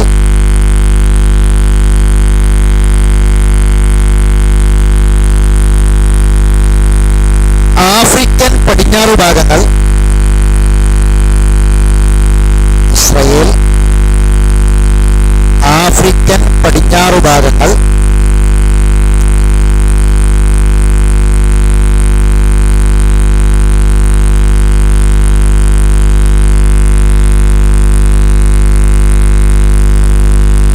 ഫിലിപ്പീൻ ദ്വീപുകൾ.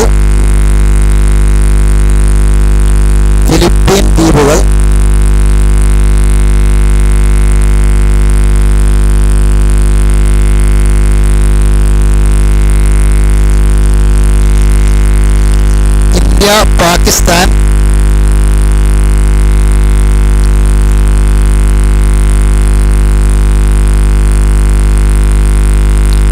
എന്നീ രാജ്യങ്ങളിലും ഈ പേപ്പർ എണ്ണം കൊടുത്തവർക്ക് പേപ്പർ പുസ്തകം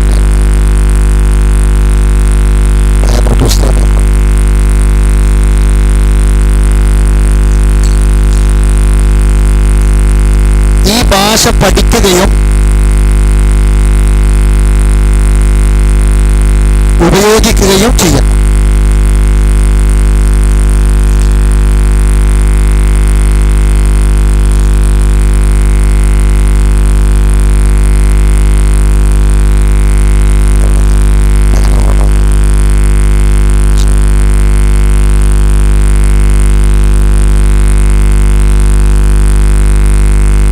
പിന്നെ UNO, യുണൈറ്റഡ് നേഷൻ ഓർഗനൈസേഷൻ, ഐക്യരാഷ്ട്രസഭ അംഗീകരിച്ച ഭാഷയാണ് അറബി.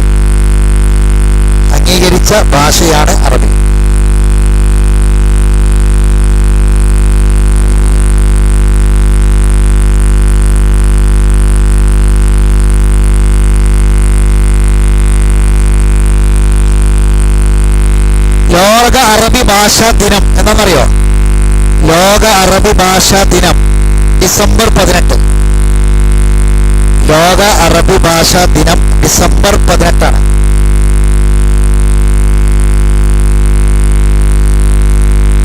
ഐക്യരാഷ്ട്രസഭ അംഗീകരിച്ച ഡേയാണ്. ലോക അറബിക് ദിനമാണ്. ലോക അറബിക് ഭാഷാ ദിനമാണ് ഡിസംബർ 18.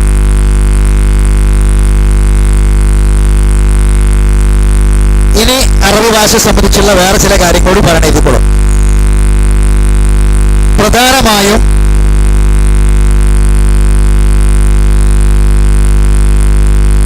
തെക്കൻ അറബി,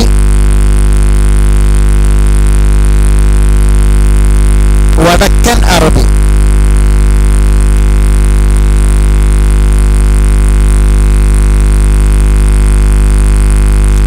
എന്നീ രണ്ട് ഉപവിഭാഗങ്ങൾ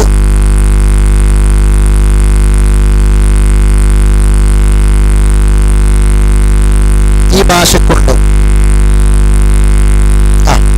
അത് തെക്കൻ അറബി എന്നും വടക്കൻ അറബി എന്നും രണ്ട് ഉപവിഭാഗങ്ങളാണ് ഈ അറബി ഭാഷക്കുള്ളത്. നമ്മൾ മനസ്സിലാക്കുന്ന ചില കാര്യങ്ങളുണ്ട്, ഞാൻ പറയാം. ഇതുകൊള്ളും. വടക്കൻ അറബിയിൽ നിന്നാണ്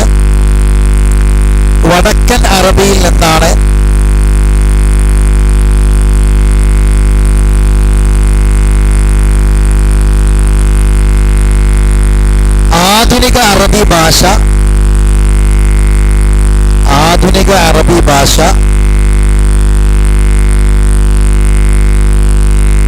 വളർന്ന് വികസിച്ചത്.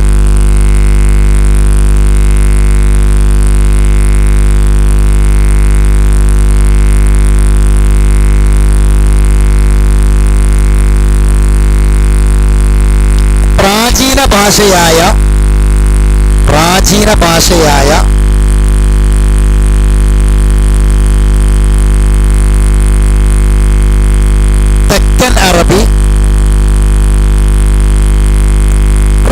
ഭാഷയായ തെക്കൻ അറബി ക്രിസ്തുവിന് മുമ്പ്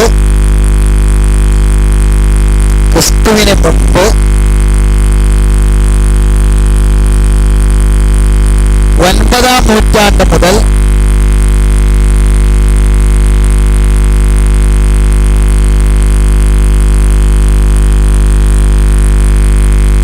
ക്രിസ്തുവർഷം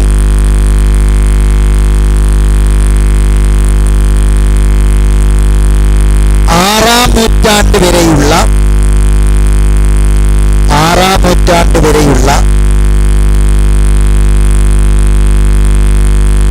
ലിഖിതങ്ങളിൽ നിന്നാണ് ലിഖിതം എന്ന് പറഞ്ഞാൽ എഴുത്തുപുത്തുകൾക്കാണ് ലിഖിതം എന്ന് പറയാം, നമുക്ക് സൂചന ലഭിക്കുന്നത്.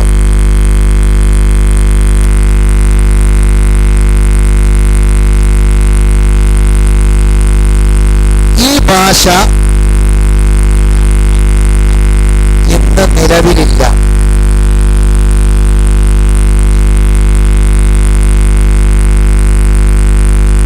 ഈ ഭാഷ ഇന്ന് നിലവിലില്ല. ഇന്ന് നിലവിലുള്ള ഭാഷ ഏതാ? വടക്കൻ അറബിയാണ്.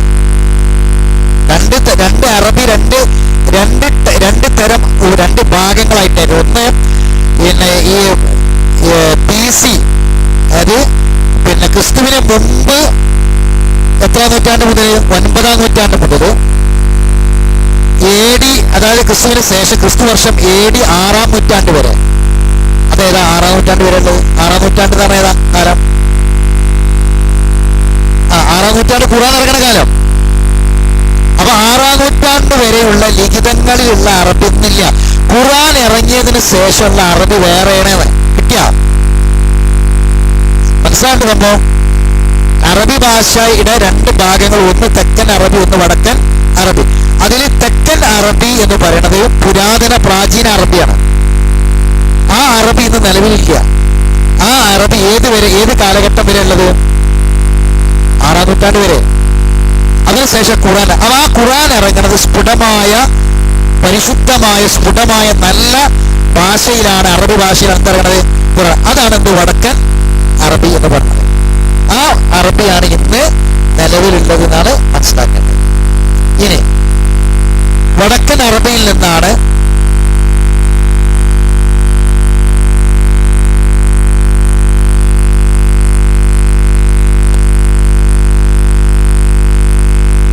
ആദ്യകാല അറബി ക്ലാസിക്കൽ അറബി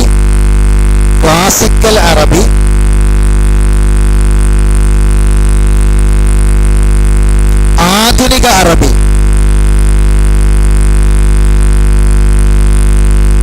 ആദ്യകാല അറബി, ക്ലാസിക്കൽ അറബി, ആധുനിക അറബി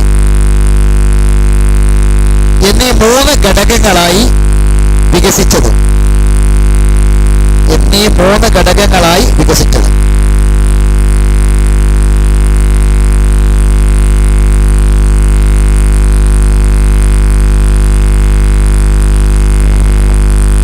അപ്പൊ ഈ വടക്കൻ അറബി എത്ര ഉപവിഭാഗമുണ്ട്?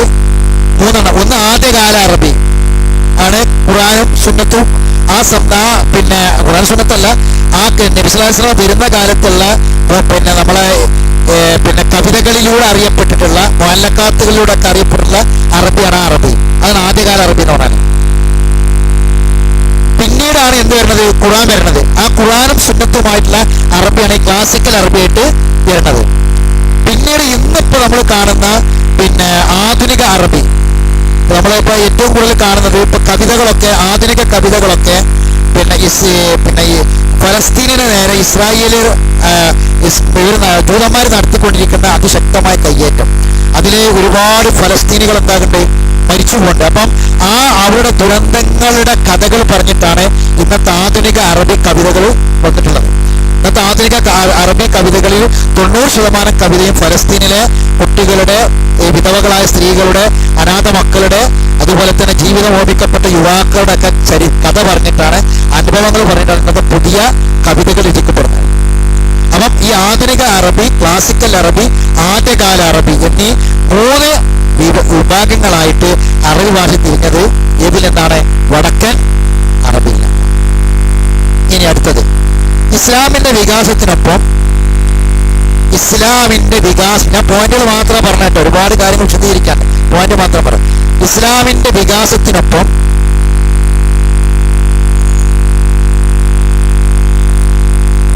ഭാഷയും വികസിച്ചു. ഈ ഭാഷയും വികസിച്ചു.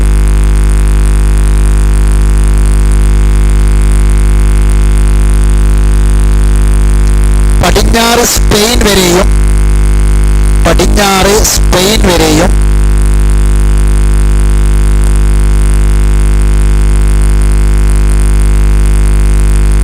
കിഴക്ക്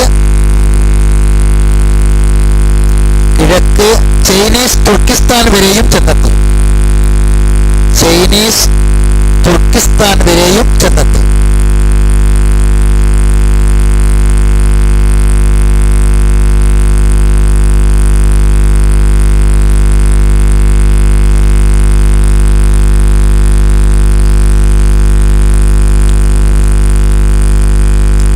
ലോകഭാഷകളിൽ ഏറ്റവും കൂടുതൽ ഒരു ഭാഷയിൽ വേറൊരു ഭാഷന്റെ സ്വാധീനം കാണും.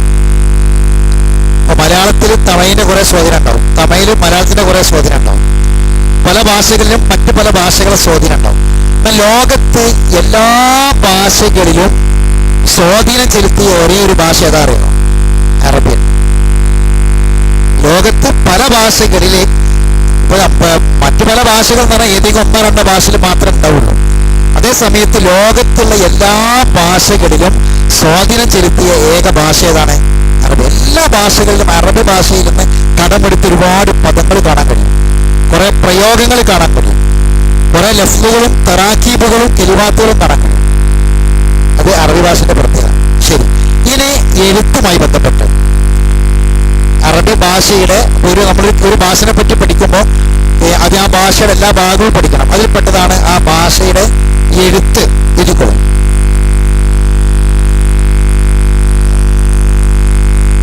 വലത്തു നിന്ന് ഇടത്തോട്ട് എഴുതുന്ന അറബി ഭാഷ, എഴുതുന്ന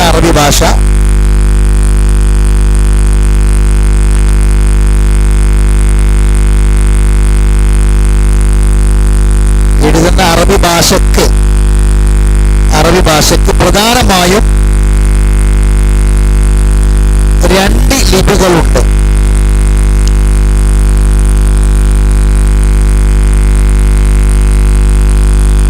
രണ്ട് ലിപികൾ, എഴുത്ത് ലിപികൾ. ഒന്ന് നസ്ഖി,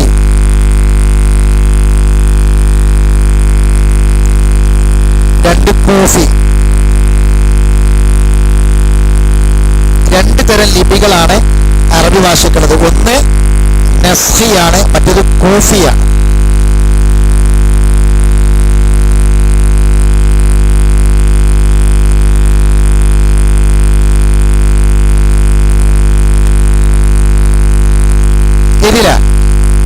നസ്ഖി കൂഫിന് എതിരാ.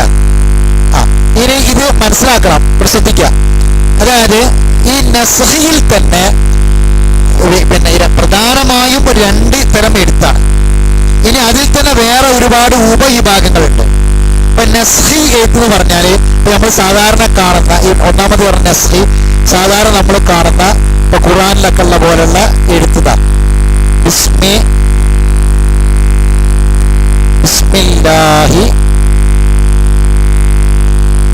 റഹ്മാനി റഹീം.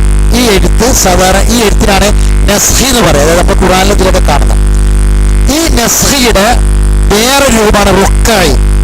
റുക്കായി എന്ന് പറഞ്ഞാല്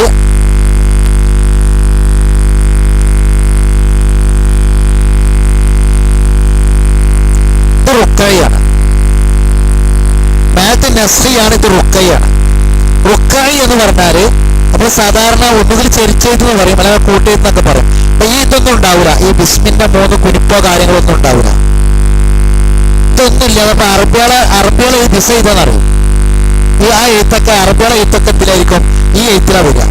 വായിക്കാൻ കുറച്ച് പ്രയാസം ഉണ്ടാവും. ഈ എഴുത്തിന് റുക്കായി എന്നാ പറയാ. ഇതിനെന്താ പറയാ? ഇതാണ് നസ്ഖി. ഇതിന്റെ വേറെ രൂപമാണ് റുക്കായി എന്നാ പറയാ. റുക്കായി. ഈ എഴുത്ത് റുക്കായി എന്നാണ് ഈ എഴുത്ത് അറിയപ്പെടാൻ. അതിനെ പുള്ളിയും കുത്തൊന്നും ചിലപ്പോൾ ഉണ്ടായിക്കൊള്ളുന്നില്ല. അത് അങ്ങനെ എഴുത്തിന് എഴുത്താണ്. ഇനി കൂഫി എഴുത്ത് എന്ന് പറഞ്ഞാൽ ഇപ്പൊ നമ്മള് കണ്ടിട്ടുണ്ടാവും, ഇങ്ങനൊക്കെയുള്ളൊരു എഴുത്തുണ്ടാവും അറബിയിൽ. ഇങ്ങനൊരു എഴുത്തുണ്ട്. ഇതാണെന്ത്? ഈ എഴുത്ത് കൂഫി തന്നെ ഞാൻ എഴുതിയതാണ്. ഇപ്പൊ കാഫൊക്കെ വരികയാണെങ്കിൽ ഇങ്ങനെ എഴുതിയിട്ട് പിന്നെ ഇങ്ങനെ ഉണ്ടാവും, അക്ഷരങ്ങളൊക്കെ ഇങ്ങനെ ഒരു പരന്ന് കിടക്കാൻ എഴുത്തുണ്ടാവും. ഇതാണെന്ത് കൂഫി ലിപി എന്ന് പറഞ്ഞത്. അപ്പൊ പ്രധാനമായും അറബി ഭാഷയിൽ രണ്ടു തരം ലിപിയാണ്. ഒന്ന് എന്താണ് നസ്ഖിയാണ്, മറ്റത് കൂഫിയാണ്. പ്രധാനമായി രണ്ട് ലിപികളാണുള്ളത്. ഇത് അറബി ഭാഷയെപ്പറ്റി പ്രാഥമികമായി നമ്മൾ അറിയേണ്ട കാര്യങ്ങൾ നമ്മൾ ഈ ആയത്തുമായി ബന്ധപ്പെട്ടതായതുകൊണ്ട് മാത്രമാണ് ഞാൻ പറഞ്ഞത്. ഇനി നിങ്ങൾ ഇനി എഴുതണമെന്നില്ല, ഞാൻ പറഞ്ഞ കാര്യങ്ങൾ ശ്രദ്ധിച്ചാൽ മതി. ഇത് നമുക്ക് ബാക്കിയുള്ള കാര്യത്തിലേക്ക് പോകാം. പിന്നെ അറബി ഭാഷയിലെ പ്രാഗ്രൂപങ്ങൾ എന്ന് പറഞ്ഞാൽ ഈ പിന്നെ കവിതകളും നമ്മൾ പ്രോസ് ആൻഡ് പോയട്രി എന്ന് പറയും. കോളേജൊക്കെ പഠിച്ച ആൾക്കാർക്ക് അറിയാം. അതായത് കവിതയും അതുപോലെ തന്നെ ഗദ്യപദ്യങ്ങൾ, മലയാളത്തിൽ പറയാം ഗദ്യപദ്യങ്ങൾ. ഇതിന് നമ്മളിപ്പോൾ ഒരു കോളേജൊക്കെ പഠിക്കുമ്പോൾ, ഒരു ഭാഷ പഠിക്കുമ്പോൾ, അല്ലെങ്കിൽ ഒരു ഏതെങ്കിലും വിഷയം പഠിക്കുകയാണെങ്കിലൊക്കെ ഉണ്ടാവും.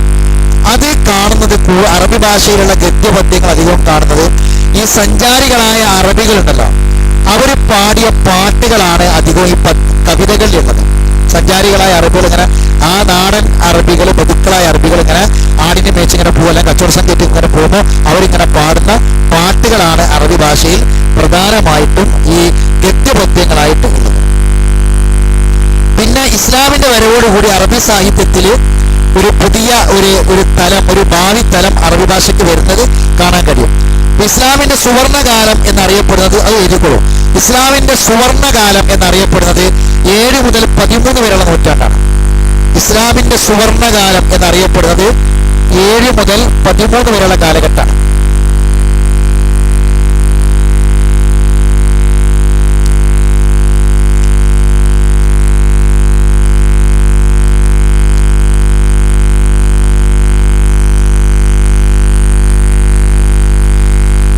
നൂറ്റാണ്ട് മുതൽ 13-ാം നൂറ്റാണ്ട് വരെയുള്ള കാലഘട്ടമാണ് ഇസ്ലാമിന്റെ സുവർണ കാലഘട്ടം എന്ന് പറഞ്ഞാൽ. നബി സല്ലല്ലാഹു അലൈഹി വസല്ലമയുടെ കാലഘട്ടം കഴിഞ്ഞ് ആ ഒരു ഇതിന് ശേഷം ഖലീഫമാരുടെ ഭരണം കഴിഞ്ഞ് പിന്നെ അതായത് ഉസ്മാൻ ഇബ്നു അഫ്ഫാൻ റളിയല്ലാഹു തആല അൻഹുവിന്റെ കാലഘട്ടത്തിൽ, ശരിക്കും മനസ്സിലാക്കേണ്ട ചരിത്രമാണ്, ഉസ്മാൻ ഇബ്നു അഫ്ഫാൻ റളിയല്ലാഹു തആല അൻഹുവിന്റെ കാലഘട്ടത്തിൽ ഒരു ധാരണ നമ്മൾ ഉണ്ടാക്കിയ ആവശ്യമാണ് ഇതൊക്കെ. ഉസ്മാൻ റളിയല്ലാഹു തആല അൻഹുവിന്റെ കാലഘട്ടത്തിലാണ് പിന്നെ ഖുർആനൽ കരീമ ഫി മസാഹിഫ വഅർസലഹ ഇലൽ ആഫാഖ് എന്നാണ് അദ്ദേഹത്തിന്റെ ഭരണപരിഷ്കാരം പറഞ്ഞത്. ആരെ? ഉസ്മാൻ അഫ്ഫാന്റെ 3-ാം ഖലീഫന്റെ ഭരണപരിഷ്കാരം. അത് ഖുർആനിനെ കോപ്പികളിലേക്കാക്കി ലോകത്തിന് എല്ലാ ഭാഗത്തേക്ക് അയച്ചു കൊടുത്തുകൊണ്ടാണ്. ആരുടെ കാലത്ത്? ഉസ്മാൻ അഫ്ഫാന്റെ കാലഘട്ടത്തിൽ ഖുർആനിനെ പേജുകളിലേക്ക് പകർത്തി എഴുതിയിട്ട് രാജ്യത്തിന്റെ എല്ലാ ഭാഗത്തേക്കും ഖുർആന്റെ കോപ്പി പോയിട്ടുണ്ട്. ലോകത്തിന്റെ എല്ലാ ഭാഗത്തേക്കും പോയിട്ടുണ്ട്. അവിടേക്കൊക്കെ ഖുർആൻ എത്തിയിട്ടുണ്ട്. ആളുകൾ ഖുർആൻ പഠിക്കാൻ ശ്രമിച്ചിട്ടുണ്ട്. ഇസ്ലാം ആ കാലഘട്ടത്തിന് ലോകത്തിന്റെ എല്ലാ ഭാഗത്തേക്കും പോയിട്ടുണ്ട്. പക്ഷെ നമുക്ക് ഈ പിന്നെ അറബി ഭാഷയെ കുറിച്ച് പറയുന്ന ആയത്തിൽ വിശദീകരിക്കും അതിൽ വരാണ്ടാകാര്യം ഞാൻ ആ സമയത്ത് പറയുമ്പോൾ പറഞ്ഞല്ല. അത് ശരിക്കും ഉമ്മുൽ ഖുറ വമൻ ഹൗല, അറബി ഭാഷ, അതായത് പിന്നെ ഉമ്മുൽ ഖുറ, മക്കയും മക്കൾക്ക് ചുറ്റുമുള്ള രാജ്യങ്ങൾ എന്ന് പറയുന്ന ആ ഒരു പ്രയോഗം നമുക്ക് വരാൻ പോകുന്നുണ്ട്. അവിടെ നമുക്ക് പഠിക്കാനുള്ളതാണ്. അപ്പം ലോകത്തിന്റെ എല്ലാ ഭാഗത്തേക്കും ഖുർആൻ എത്തി. അപ്പൊ ഇത് ഏത് കാലം? 6-ാം നൂറ്റാണ്ടിന്റെ അവസാന കാലഘട്ടത്തിലാണ് ആര് വരുന്നത്? റസൂലുള്ളാഹി സ്വല്ലല്ലാഹു അലൈഹി വസല്ലമ വരുന്നത്. അപ്പൊ ആ കാലഘട്ടം 7 മുതൽ 13 വരെയുള്ള കാലഘട്ടം സുവർണ കാലഘട്ടം എന്ന് പറയുന്ന കാരണം ലോകത്തെ എല്ലാ ഭാഗത്തേക്കും ഖുർആൻ എത്തി. ആ നാട്ടിലുള്ള ആളുകളെല്ലാം ഖുർആൻ പഠിച്ചു. ഖുർആൻ പഠിച്ചപ്പോൾ എന്താണെന്ന് വെച്ചാൽ അറബി ഭാഷ വിജ്ഞാനത്തിന്റെ ഭാഷയായി മാറി. അത് നോട്ട് ചെയ്യണം. ഈ 7 മുതൽ 13 വരെയുള്ള കാലഘട്ടം ഇസ്ലാമിന്റെ സുവർണ കാലഘട്ടം എന്ന് പറയാൻ കാരണം ഈ 7 മുതൽ 13 വരെയുള്ള കാലഘട്ടത്തിൽ അറബി ഭാഷ വിജ്ഞാനത്തിന്റെ, അറിവിന്റെ ഭാഷയായി മാറി. കാരണം എന്തായിരിക്കും? ഇവിടെ ഒന്നല്ലേ വിഷയം ഗഹനായിട്ട നമ്മൾ ആയത്തിന് ബന്ധപ്പെട്ട ആയത്ത്, ഈ ആയത്താണ് നമ്മൾ പഠിക്കണം. അപ്പൊ ഇങ്ങനത്തല്ലാതെ വേറെ പറയാൻ വയ്യ. ഇതൊക്കെ മനസ്സിലായിണ്ട?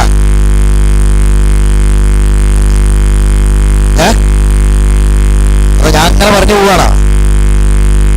7 മുതൽ 13 വരെയുള്ള 7-ാം നൂറ്റാണ്ട് മുതൽ 13-ാം നൂറ്റാണ്ട് വരെയുള്ള കാലഘട്ടമാണ് ഇസ്ലാമിന്റെ സുവർണകാലം എന്നറിയപ്പെടുന്നത്. കാരണം എന്താന്ന് ചോദിച്ചാൽ അത് വിജ്ഞാനത്തിന്റെ ഭാഷയായിട്ട് മാറണം. അക്കാലഘട്ടത്തിലെ വിജ്ഞാനത്തിന്റെ ഭാഷ അതെ അതെ, വിജ്ഞാനത്തിന്റെ ഭാഷ ആയി മാറാൻ കാരണം എന്തായിരിക്കും?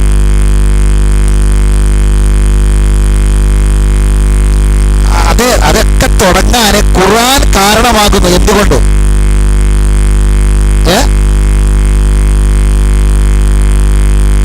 അല്ല, അതൊക്കെ ഓക്കെ, ഞാനതല്ല ചോദിക്കണത്. ഏഴാം നൂറ്റാണ്ടിൽ എന്തയച്ചു കൊടുത്തെന്നാ പറഞ്ഞത്? ഖുർആൻ അയച്ചു കൊടുത്തു ലോകത്തിന് എല്ലാ ഭാഗത്തേക്കും. അപ്പൊ ഈ അറബി ഭാഷ വിജ്ഞാനത്തിന്റെ ഭാഷയായി മാറുകയാണ്. അറബി ഭാഷ വിജ്ഞാനത്തിന്റെ ഭാഷയായി മാറണമെങ്കിൽ ഖുർആനിൽ ആദ്യമായി ഇറങ്ങിയ സംഗതി എന്താണ്? വായിക്കണം, പഠിക്കണം എന്നാ പറഞ്ഞത്. വിജ്ഞാനത്തിനും വിദ്യാഭ്യാസത്തിനും പ്രോത്സാഹനം കൊടുക്കുന്ന ഒരു ഗ്രന്ഥമാണ്. അത് പറഞ്ഞിട്ടേ ഇറങ്ങണേ. കാരണം ഖുർആൻ ഇറങ്ങുന്ന കാലം എന്ന് പറഞ്ഞാൽ ആ കാലഘട്ടത്തിൽ നിങ്ങൾ നോക്കി, ഖുർആൻ ഇറങ്ങുന്ന കാലഘട്ടത്തിൽ ലോകത്തെ മൊത്തത്തിൽ നോക്കിയാൽ എന്താ കാണുന്നത്?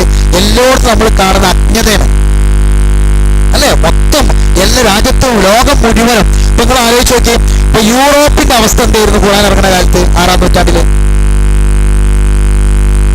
ഇന്നിപ്പോ ആധുനിക മനുഷ്യൻ 100% അനുകരിക്കാൻ ആഗ്രഹിക്കുന്ന യൂറോപ്പിന്റെ അവസ്ഥ എന്താ? 6-ാം നൂറ്റാണ്ടിൽ വട്ടപൂജ ഒന്നുമില്ല. 6-ാം നൂറ്റാണ്ടിൽ യൂറോപ്പിൽ അടക്കി വരിക്കുന്നത് ക്രൈസ്തവ പുരോഹിതന്മാരാ. അറിവ്, വിജ്ഞാനം, ഒരു പുതിയ കാര്യം കണ്ടെത്തി ഒന്നുമില്ല. ഇപ്പൊ ഗലീലിയോ എന്ന് കേട്ടി, ഞങ്ങൾ ഗലീലിയോ എന്ന് കേട്ടണം. അയാൾ ഏത് നാട്ടുകാരനാ? ഗലീലിയോ. ബ്രൂണോ എന്ന് കേട്ടിട്ടുണ്ട? ഏത് നാട്ടുകാരനാ? യൂറോപ്യന്മാരാണ് ഇവരൊക്കെ. ഗലീലിയോനെ തൂക്കിക്കൊന്നതാ. ബ്രൂണോനെ വീട്ടു തടങ്കലിട്ട് കൊന്നതാ. എന്താ കാരണം അറിയോ? ഭൂമി ഉരുണ്ടതാണെന്ന് പറഞ്ഞ് സമ്മതിക്കൂലെന്ന് പറഞ്ഞവര്. അവരുടെ ഗവേഷണങ്ങളെയും നിരീക്ഷണങ്ങളെയും അന്നത്തെ ആൾക്കാർ സമ്മതിച്ചില്ല, പഠിക്കാൻ സമ്മതിച്ചില്ല. ഇവരെ വീട്ടു തടങ്കലിട്ട് ക്രൂരമായി കൊല്ലുക ചെയ്തത്. ഇവരെ കണ്ടെത്തിയ പുതിയ വിജ്ഞാനത്തെ അംഗീകരിക്കാൻ അവർ തയ്യാറായില്ല. പഠനത്തെ, വിദ്യാഭ്യാസത്തിന് ഒരു പ്രോത്സാഹനം കൊടുത്തില്ല അവര്. 6-ാം നൂറ്റാണ്ടിൽ യൂറോപ്പിന്റെ ചരിത്ര. ഇനി നിങ്ങൾ അമേരിക്ക നോക്കി. അപ്പൊ അമേരിക്കന്റെ പരിഷ്കർത്താവിന്റെ പേരെന്താ? അമേരിക്കയുടെ പരിഷ്കർത്താവ് എന്ന പേരിൽ അറിയപ്പെടുന്ന ആളാരാ? കൊളംബസ്, അല്ലേ? കൊളംബസിന്റെ കാലഘട്ടം ഏതാ? 1412. 1412 അറിയാവുന്ന നൂറ്റാണ്ട്. 14-ാം നൂറ്റാണ്ട് വരെ അമേരിക്ക ഒരു പരിഷ്കരണം ഇല്ലാതെ നിൽക്കുക. അമേരിക്കന്റെ പരിഷ്കർത്താവാണ് കൊളംബസ്. അപ്പൊ 14-ാം നൂറ്റാണ്ടിൽ അമേരിക്കന്റെ അവസ്ഥ ഇതാണെങ്കിൽ 6-ാം നൂറ്റാണ്ടിൽ ഓരോ അവസ്ഥ എന്തായിരിക്കും ഖുർആൻ ഇറങ്ങുന്ന കാലത്ത്? ഒന്നുമില്ല. ഇനി അതൊക്കെ പോട്ടെ, നമ്മൾ അറേബ്യൻ രാജ്യങ്ങൾ നമ്മൾ പറഞ്ഞ ഗൾഫ്, ഇന്നത്തെ ഗൾഫ്, അറേബ്യ രാജ്യങ്ങൾ എന്താ അവസ്ഥ? അറബികൾ എന്തിനാ ജീവിക്കുന്നത്? 3 W, വാർ, വുമൺ, വൈൻ. സാധാരണ അങ്ങനെ പറയാം, വാർ, വുമൺ, വൈൻ. കുട്ടികൾ ഇങ്ങനെ പ്രസംഗിച്ച് പരിശീലിക്കുമ്പോൾ തന്നെ പറഞ്ഞ വാക്കാ. ചെറുപ്പത്തിലെ കേട്ട് പരിചയമുള്ളതാ. പെണ്ണ്, യുദ്ധം, കല്ല്. ഇതാണ് അറബി. പഠിപ്പും വായന വിദ്യാഭ്യാസം. ഇനി നമ്മളെ കേരളം ഉൾക്കൊള്ളുന്ന ഇന്ത്യയിലേക്ക് വരി. ഇന്ത്യന്റെ 6-ാം നൂറ്റാണ്ട് ചരിത്രം എന്താ? ഇന്ത്യന്റെ 6-ാം നൂറ്റാണ്ടിന്റെ ചരിത്രം എന്താ? ചരിത്രം നമ്മളാരും പഠിച്ചിരിക്കുന്നില്ല. ഇന്ത്യന്റെ 6-ാം നൂറ്റാണ്ട് ചരിത്രം എന്താ? ഒന്നുമില്ല. ഉള്ള പഠനം തന്നെ വേദപഠനമാണ് അന്നത്തെ. ആ വേദപഠനം തന്നെ ഒരു ന്യൂനപക്ഷത്തിന്. ഭൂരിപക്ഷം കേട്ടാൽ ചെവിയിൽ ഈയം ഒഴിക്കും. വേദം കേൾക്കാൻ പാടില്ല. ഉള്ള പഠനം വേദപഠന, വേറൊരു പഠനമില്ല. അപ്പൊ ലോകത്തുകൾ നോക്കി, ഇതാണ് അള്ളാഹ് പറഞ്ഞത്. ലോകം, ഉമ്മുൽ ഖുറ, മക്കക്ക് ചുറ്റുമുള്ള രാജ്യങ്ങൾ. ഇവിടെ ഖുർആൻ ഇറങ്ങ. എന്താ ഖുർആൻ? ദാലിക്കൽ കിതാബ്. ഈ കിതാബ് ഇറങ്ങാണ്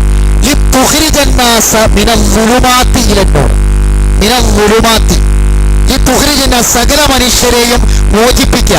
യൂറോപ്പും അമേരിക്കയും ഇന്ത്യ അടക്കമുള്ള എല്ലാ രാജ്യത്തെ ആൾക്കാരും എന്തിൽ നിന്ന്? ദുലുമാത്ത്. ഏറ്റവും വലിയ അന്ധകാരം എന്താ? അജ്ഞതയാണ്. ഏറ്റവും വലിയ അന്ധകാരം എന്താ? അജ്ഞതയാണ്. അജ്ഞതയാകുന്ന അന്ധകാരങ്ങളിൽ ജനങ്ങളെ മോചിപ്പിക്കാനാണ് എന്തിറങ്ങണത്? ഖുർആൻ ഇറങ്ങണത്. അതുകൊണ്ടാണ് ഖുർആനിൽ ആദ്യമായിട്ട് പറഞ്ഞത് എഴുതണം, വായിക്കണം, പഠിക്കണം എന്ന് പറഞ്ഞത്. അതാണ് ഇഖ്റ അത് ആദ്യം ഇറങ്ങിയത്. അതാണ് മനസ്സിലാണ്ട് പറഞ്ഞത്. അപ്പൊ ഖുർആൻ ലോകത്തിന്റെ എല്ലാ ഭാഗത്തേക്ക് അയച്ചു കൊടുത്തപ്പം ആൾക്കാരെന്താക്കി? എത്തിയപ്പോൾ ആൾക്കാരെന്താക്കി? പഠിക്കാൻ തുടങ്ങി. അങ്ങനെ പഠനം നടന്നു, ലോകത്ത് പഠനം നടന്നു. ആ പഠനം അപ്പൊ ഉസ്മാൻ അഫ്ഫാന്റെ കാലത്താണ് ലോകത്തിലെ എല്ലാ ഭാഗത്തേക്കും ഖുർആൻ പോണത്. ആ ഖുർആൻ അവിടെ എത്തി തുടങ്ങുന്ന കാലഘട്ടമാണ് 7 മുതൽ 13 വരെയുള്ള നൂറ്റാണ്ട് എന്ന് പറഞ്ഞാൽ അതാണ് ഇസ്ലാമിന്റെ സുവർണകാലം. കാരണം ഖുർആൻ എത്തി ലോകത്ത് എല്ലായിടത്തും എത്തി ആൾക്കാരെ പഠിക്കാൻ തുടങ്ങി. അതാണ് 7 മുതൽ 13 വരെയുള്ള നൂറ്റാണ്ട് വിജ്ഞാനത്തിന്റെ കാലഘട്ടമായി മാറി എന്ന് പറയാൻ കാരണം. ഇനി എഴുതിക്കോളൂ. എന്തൊക്കെയാണ്? ജീവശാസ്ത്രം, ബയോളജി, രസതന്ത്രം, കെമിസ്ട്രി,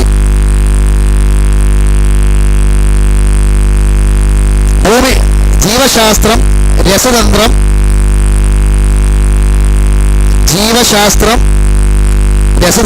ഭൂമിശാസ്ത്രം, വൈദ്യശാസ്ത്രം, വ്യാകരണം, ഗ്രാമർ, വ്യാകരണം, മതതത്വജ്ഞാനം,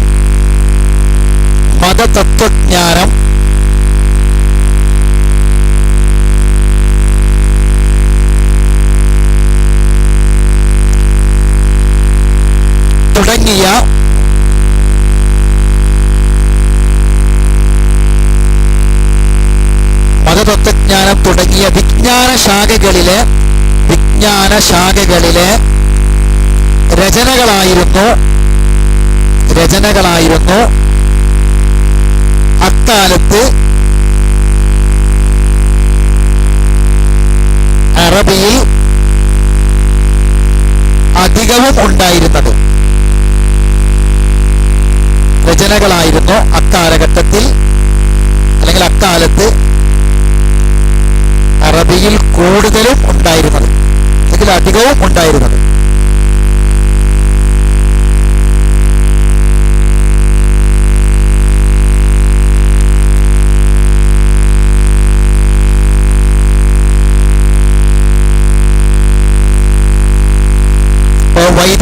വൈദ്യശാസ്ത്രത്തിന്റെ പിതാവാരാ? അവിസന്ന. യൂറോപ്പിൽ അവിസന്ന എന്ന പേരിലാണ് ഇബ്നു സീനയാണ് അവിസന്ന. യൂറോപ്പിൽ അവിസന്ന എന്ന പേരിൽ അറിയപ്പെടാം. അത് ഇബ്നു സീന. ഇന്ന് ലോകത്തുള്ള എല്ലാ ആധുനിക വൈജ്ഞാനിക ശാഖകളിലെയും അറിയപ്പെടുന്ന അറബിയിൽ മുറാജ എന്ന് പറയുന്നത്, അതായത് അവലംബ ഗ്രന്ഥങ്ങൾ ഉള്ളത് മുഴുവൻ എവിടെയാണ്? ഒരു കുട്ടി, വൈദ്യശാസ്ത്രം പഠിക്കുന്ന ഒരു കുട്ടി നിർബന്ധമായും പഠിക്കേണ്ട 2 ഗ്രന്ഥമുണ്ട്. ഒന്ന് അൽ ഖാനൂൻ ഫി തിബ്ബ് എന്ന് പറയാം അറബിയിൽ. അൽ ഖാനൂൻ ഫി തിബ്ബ് വൈദ്യശാസ്ത്രത്തിലെ അടിസ്ഥാന വിവരങ്ങൾ. അത് ഇബ്നു സീനൻ്റെതാണ്. ഇത് ഇന്ന് ലോകം അനുഭവിക്കുന്ന എല്ലാ ഭൗതിക വിജ്ഞാനങ്ങളുടെയും ക്രെഡിറ്റ് ആർക്കെന്നറിയോ? ഖുർആനാണ്. ലോകം അനുഭവിക്കുന്ന മുഴുവൻ ആധുനിക പുരോഗതിയുടെയും ക്രെഡിറ്റ് മടങ്ങുന്നത് ഖുർആനിലേക്കാണ്. കാരണം ഖുർആനാണ് ഈ ജനങ്ങളെ മുഴുവനെ വിളിച്ചു നിർത്തിയത്. ഖുർആനാണ് ഇവർക്കൊക്കെ പഠിക്കാനുള്ള പ്രചോദനം ഉണ്ടായത്. ആ ഖുർആൻ ഏത് ഭാഷയിലാണ്? ഇവരൊക്കെ പഠിച്ചത് അറബി ഭാഷയാണ്. ഈ ജോഗ്രഫിയും ബയോളജിയും കെമിസ്ട്രിയും ഒക്കെ അറബി ഭാഷ പഠിച്ചതാ. നമുക്ക് മാത്രമാണ് സമയമില്ലാത്തത്. ഇനി ബാക്കി 19ാം നൂറ്റാണ്ടിന്റെ മധ്യകാലത്തിൽ, 19ാം നൂറ്റാണ്ട് ഇനി വേറൊരു ഇതിലേക്ക് വരികയാണ്.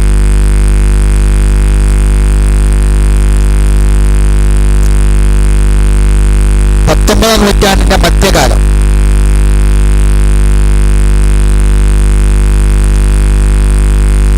അവിടെയാണ് അറബിയില് ഡ്രാമ, നാടകം, നോവല്, ചെറുകഥ, ഇതൊക്കെ 19ാം നൂറ്റാണ്ടിലാണ് അറബിയിൽ വരുന്നത്. ഒരു ഭാഷ പഠിക്കുമ്പോൾ ആ ഭാഷയിലുള്ള കഥകളും നോവലുകളും ഇതൊക്കെ അതിൽ നമുക്ക് പഠിക്കേണ്ടി വരും. മനസ്സിലെ? അപ്പൊ അതിൽ ഇതൊക്കെ ഏത് കാലഘട്ടത്തിൽ വരുന്നത്? 19ാം നൂറ്റാണ്ടിലാണ് വരുന്നത്. നോവലുകൾ, ചെറുകഥകൾ, ഇതൊക്കെ ഡ്രാമ, ഇതൊക്കെ വരുന്നത്, നാടകങ്ങളൊക്കെ വരുന്നത് 19ാം നൂറ്റാണ്ട്. അതുവരെ അറബി ഭാഷയിലൊന്നുമില്ല, ഉണ്ടായിട്ടില്ല 19ാം നൂറ്റാണ്ട് വരെ. പിന്നെ ഇനി എഴുതുന്ന ആൾക്കാർ മാത്രം നോട്ട് ചെയ്താൽ കേട്ടാൽ മതി, ഒരുപാട് എഴുതാണ്ട്. പിന്നെ നേരത്തെ ഞാൻ പറഞ്ഞ കവിതകൾ വരുന്നത് ഈ ഫലസ്തീനിലെ ഇസ്രായേലി അധിനിവേശത്തെ തുടർന്നിട്ടുള്ള, ഞാൻ അത് പറഞ്ഞു, കവിതകളും ആധുനിക കവിതകളൊക്കെ ഉണ്ടാകുന്നത് അങ്ങനെയാണ്. ഇനി ചരിത്രം വരുന്നത് എങ്ങനെ പറയാം? ഹദീസാണ് എഴുതിക്കോളും. ചരിത്രം, അറബിയിൽ ചരിത്ര രചന വരുന്നത് ഹദീസ് പഠനവുമായി ബന്ധപ്പെട്ടാണ്. താരീഖ്, അറബി ഭാഷയിലെ ചരിത്ര രചന വരുന്നത് ഹദീസ് പഠനവുമായി ബന്ധപ്പെട്ടാണ്.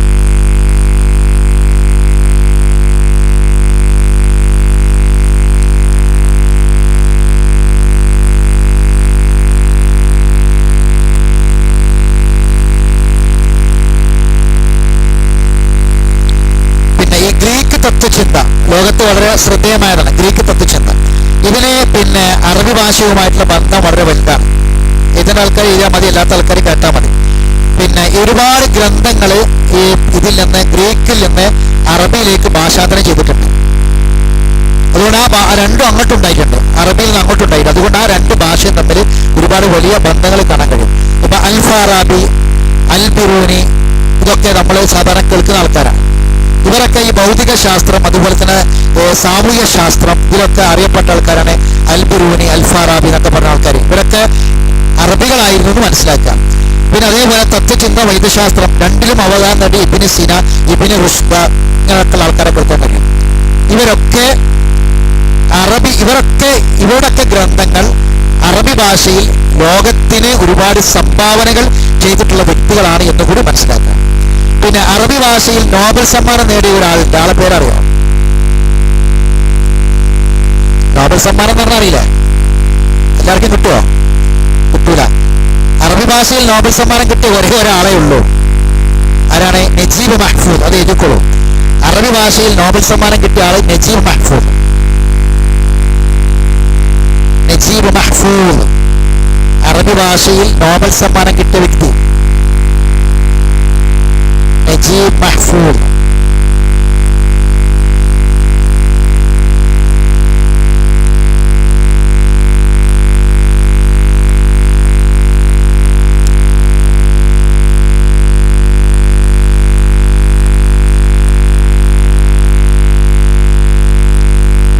നജീബ് മഹ്ഫൂദ് അയാളെ ഈജിപ്തുകാരനാണ്. ഈജിപ്തുകാരനാണ് നജീബ് മഹ്ഫൂദ്. ഈജിപ്തുകാരനാണ്. ലോകത്ത് പ്രസിദ്ധനാണ് ആള്. ഇന്ത്യക്ക് ഈജിപ്തിന് പുറത്തും ഈജിപ്തിനുള്ളിൽ മാത്രമല്ല ലോകത്തൊക്കെ അറിയപ്പെടുന്ന ആളാണ് നജീബ് മഹ്ഫൂദ്. നോബൽ സമ്മാനം കിട്ടി. ഇപ്പൊ കുറച്ച് മുമ്പ്, കൊല്ലം കറക്റ്റ് ഓർമ്മല്ല, വളരെ കൂടുതലൊന്നായിട്ടില്ല, ഏതാണ്ട് ഒരു 10 കൊല്ലത്തിന്റെ ഉള്ളിലാണ് നജീബ് മഹ്ഫൂദിന് നോബൽ സമ്മാനം കിട്ടിയുള്ളത്. വർഷം കറക്റ്റ് ഓർമ്മല്ല. ഒരേ സമയം അറബിയിൽ ഇംഗ്ലീഷിൽ എഴുതുന്ന ഒരാളുണ്ട്. നമ്മുടെ കുട്ടികളൊക്കെ പഠിക്കണം. അറബിയിൽ ഇംഗ്ലീഷിൽ ഒരേപോലെ എഴുതുന്ന ആളാണ് ആര്? ഖലീൽ ജിബ്രാൻ.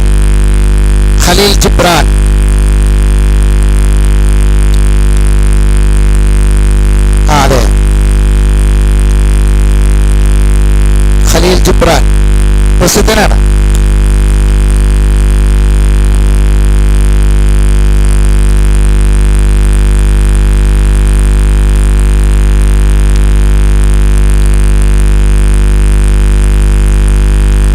പിന്നെ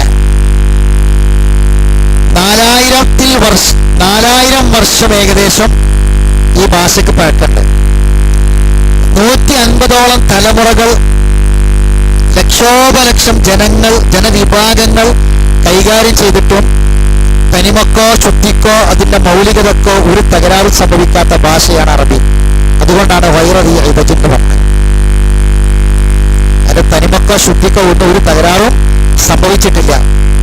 കാരണം ആ ഭാഷയെ ആര് കാക്കും? അല്ലാഹു കാക്കും. അതാണ് പ്രത്യേകത.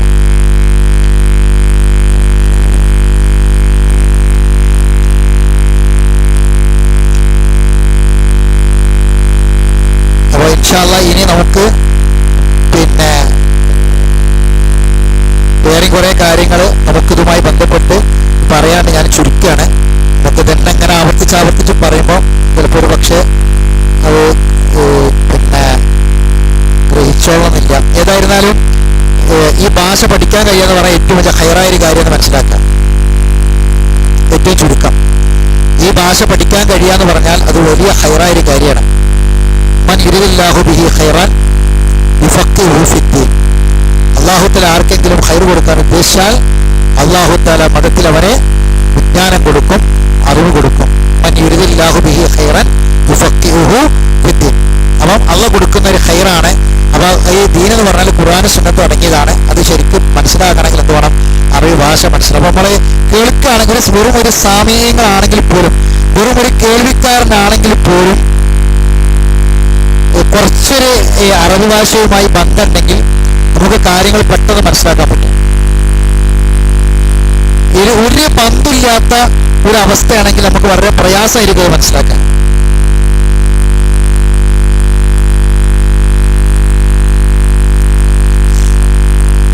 അപ്പൊ നമുക്ക് എന്താ ചെയ്യാൻ പറ്റുക?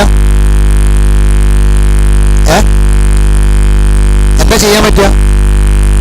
പഠിക്കണം, അല്ല അവസരങ്ങൾ ഉപയോഗപ്പെടുത്തുക, പഠിക്കാനുള്ള ശ്രമം നടത്തുക. നമ്മളൊന്ന് തലക്കുന്ന അലിഫുമെന്ന് തുടങ്ങാം, അങ്ങനൊരു അവസരമൊക്കെ ഉണ്ടാക്കുക. അവസരം ഉണ്ടാക്കി കഴിഞ്ഞാൽ ഉണ്ടാക്കിയാൽ പിന്നെ ഉണ്ടാക്കിയാൽ മാത്രം ആകരുത്. മനസ്സിലാണ്ടല്ലോ പറഞ്ഞേ? നമ്മളൊന്ന് കൂടി കൊടുക്കുക. നമ്മൾ എത്ര ആയിരുന്നാലും ശരി, പിന്നെ വല്ലാതെ ഒന്നും എന്തുണ്ടാവില്ല,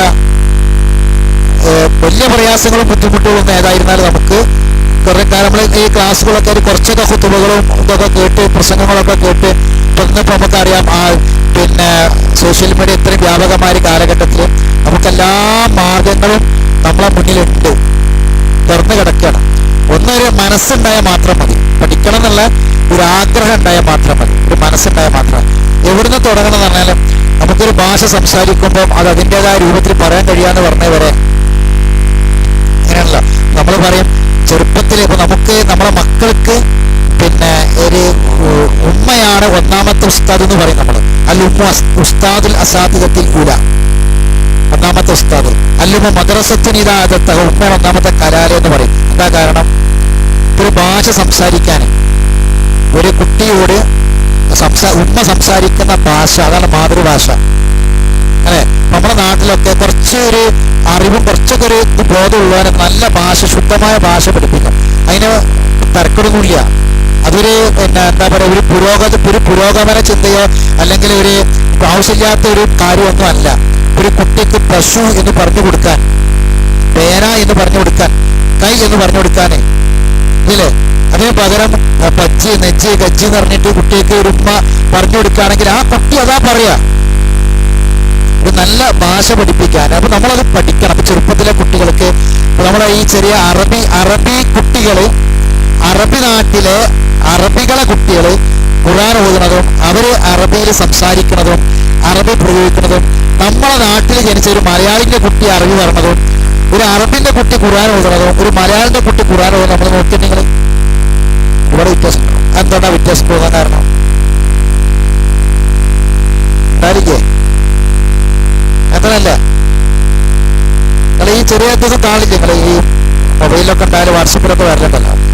ഒരു ചെറിയൊരു കുട്ടി പിന്നെ ഒരു അറബി നാട്ടിലെ അറബിന്റെ ഒരു കുട്ടി സംസാരിക്കുന്ന ഒരു ചെറിയ എന്തെങ്കിലും പാട്ട്, അറബി പാട്ട് പാടുക, ഒരു അറബി ഗാനം ആലപിക്കുക, അങ്ങനെ എന്തെങ്കിലും ഖുർആൻ ഓതുകയോ ഒക്കെ ചെയ്യണതും നമ്മുടെ നാട്ടിലെ ഒരു മലയാളിന്റെ കുട്ടി പിന്നെ ഖുർആൻ ഓതുന്നു അല്ലെങ്കിൽ ഒരു അറബി പാട്ട് പാടുന്നു, രണ്ടും തമ്മിൽ എന്തുണ്ടാവും?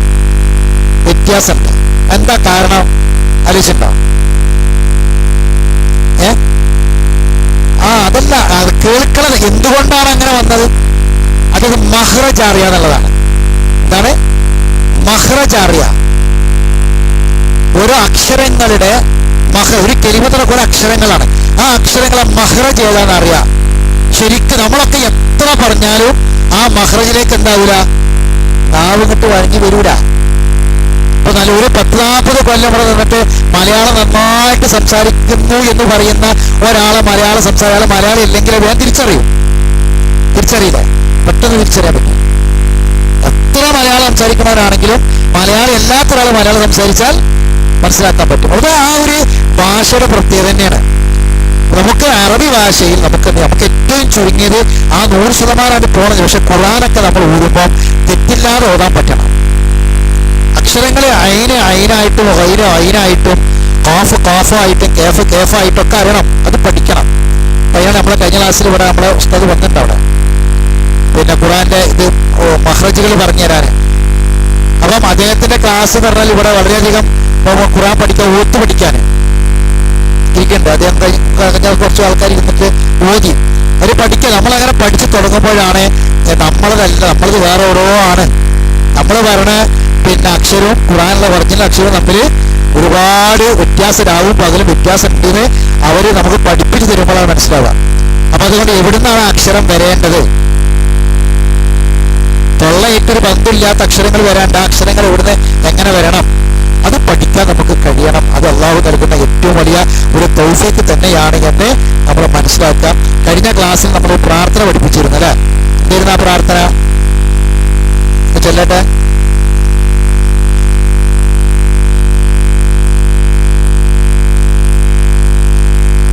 അതിന്റെ മുമ്പ് ഒരു പ്രാർത്ഥന പഠിപ്പിച്ചില്ല. എന്തായിരുന്നേ? അത് പ്രാർത്ഥിച്ച പിറ്റേന്ന് തന്നെ മഴ പെയ്തു ചെയ്തില്ല. അല്ല, അതിന്റെ പിറ്റേന്ന് ആരൊരാൾ വിളിച്ചൊരു മഴ പെയ്തു എന്ന് പറഞ്ഞു. എന്നോട് എന്നേല് മഴ പെയ്തു എന്ന് പറഞ്ഞു. വലിയ ചൂടൊക്കെ ചെറിയൊരു ഇതൊക്കെ കിട്ടി, ചെറിയൊരു ആശ്വാസം കിട്ടി.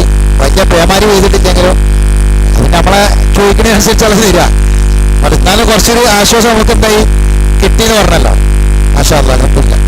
അപ്പൊ ആ പ്രാർത്ഥന എന്ന് പറഞ്ഞാൽ പ്രാർത്ഥിച്ചാണ് അല്ലാഹുമ്മ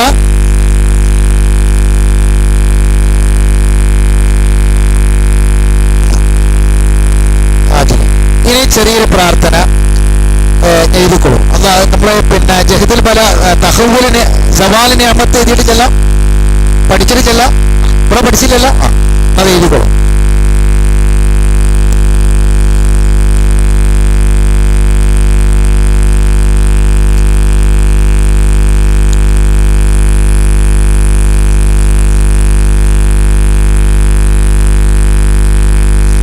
എഴുതിക്കൊള്ളും. അല്ലാഹുമ്മ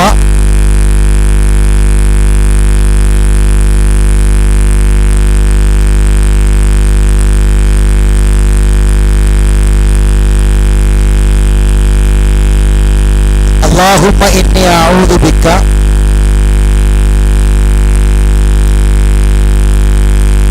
زوال من زوال نعمتك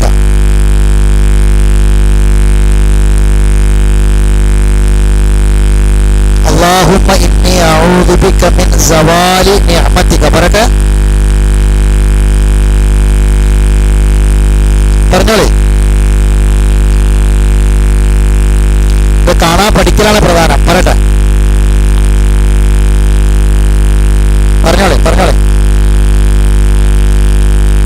കാണാതെ പറയണ്ട, പഠിക്കണ വരെ പറയണം.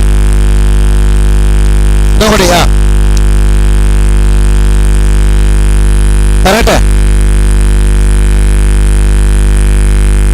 ഒന്നുകൂടി പറയട്ടെ പറയട്ടെ. وتحول عافيتك. بردا وتحول عافيتك وتحول عافيتك وتحول عافيتك. എഴുതിനേക്കാൾ പ്രധാനം പഠിക്കലാട്ടാ. ഇതൊക്കെ ഇപ്പൊ നിങ്ങളെല്ലാവരും മൊബൈലും ഉണ്ടാവും, സാധനമൊക്കെ പ്രാർത്ഥന ബുക്കിലൊക്കെ ഉണ്ടാവും. ഇത് കാണാതെ പഠിക്കലാണ് പ്രധാനം. പറയട്ടെ, من زوال نعمتك. പറഞ്ഞോളി. اللهم إني أعوذ بك من നോടി. اللهم إني أعوذ بك من زوال കാണാതെ وتحول عافيتك وتحول عافيتك وتحول عافيتك وتحول عافيتك. അത് രണ്ടും കൂടി ചേർത്ത് പറയും.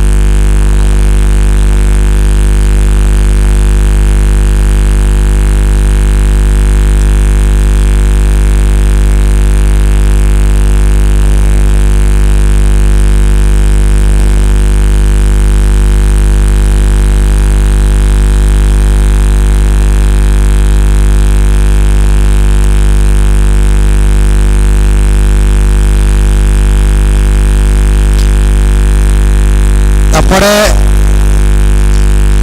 ജീവിതവുമായി ഏറെ ബന്ധപ്പെട്ട് നിൽക്കുന്ന വളരെ പ്രധാനപ്പെട്ട ഒരു പ്രാർത്ഥനയാണ്.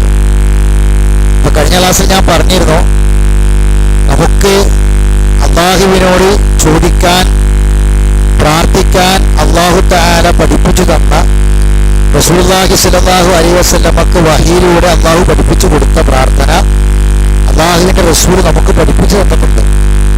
റസൂൽ അത് പഠിപ്പിച്ചു തന്നിട്ടാ പോയത്. പക്ഷെ നമുക്കത് പഠിക്കാൻ കഴിഞ്ഞിട്ടില്ല എന്നുള്ളതാണ് സത്യം. നമ്മള് എല്ലാ ദിവസവും നമ്മൾ ആഗ്രഹിക്കുകയും കുതിക്കുകയും ചെയ്യുന്ന രണ്ട് കാര്യങ്ങളാണ് ഈ പ്രാർത്ഥനയിലുള്ളത്. ഒന്നാമത്തെ കാര്യം, അള്ളാഹു നമുക്ക് തന്ന നിയമത്ത് നീങ്ങിപ്പോവുക. വളരെ ഗൗരവമുള്ള സംഗതിയാണ്. അള്ളാഹു നമുക്ക് തന്ന നിയമത്ത് നീങ്ങിപ്പോവുക എന്നുള്ളത് നമുക്ക് സഹിക്കാൻ കഴിയില്ല. നമുക്ക് തന്ന നിയമത്ത് എന്തൊക്കെയാണ് നമുക്ക് എല്ലാവർക്കും അറിയാം. നിയമത്ത് എന്താന്ന് പറയണ, നിയമത്തുല്ലാഹിലാ തുഹ്സുഹ, അത് എണ്ണി കണക്കാക്കാൻ കഴിയില്ല. നിയമത്ത് എണ്ണയാണെങ്കിൽ അത് കണക്കാക്കാൻ പറ്റില്ല.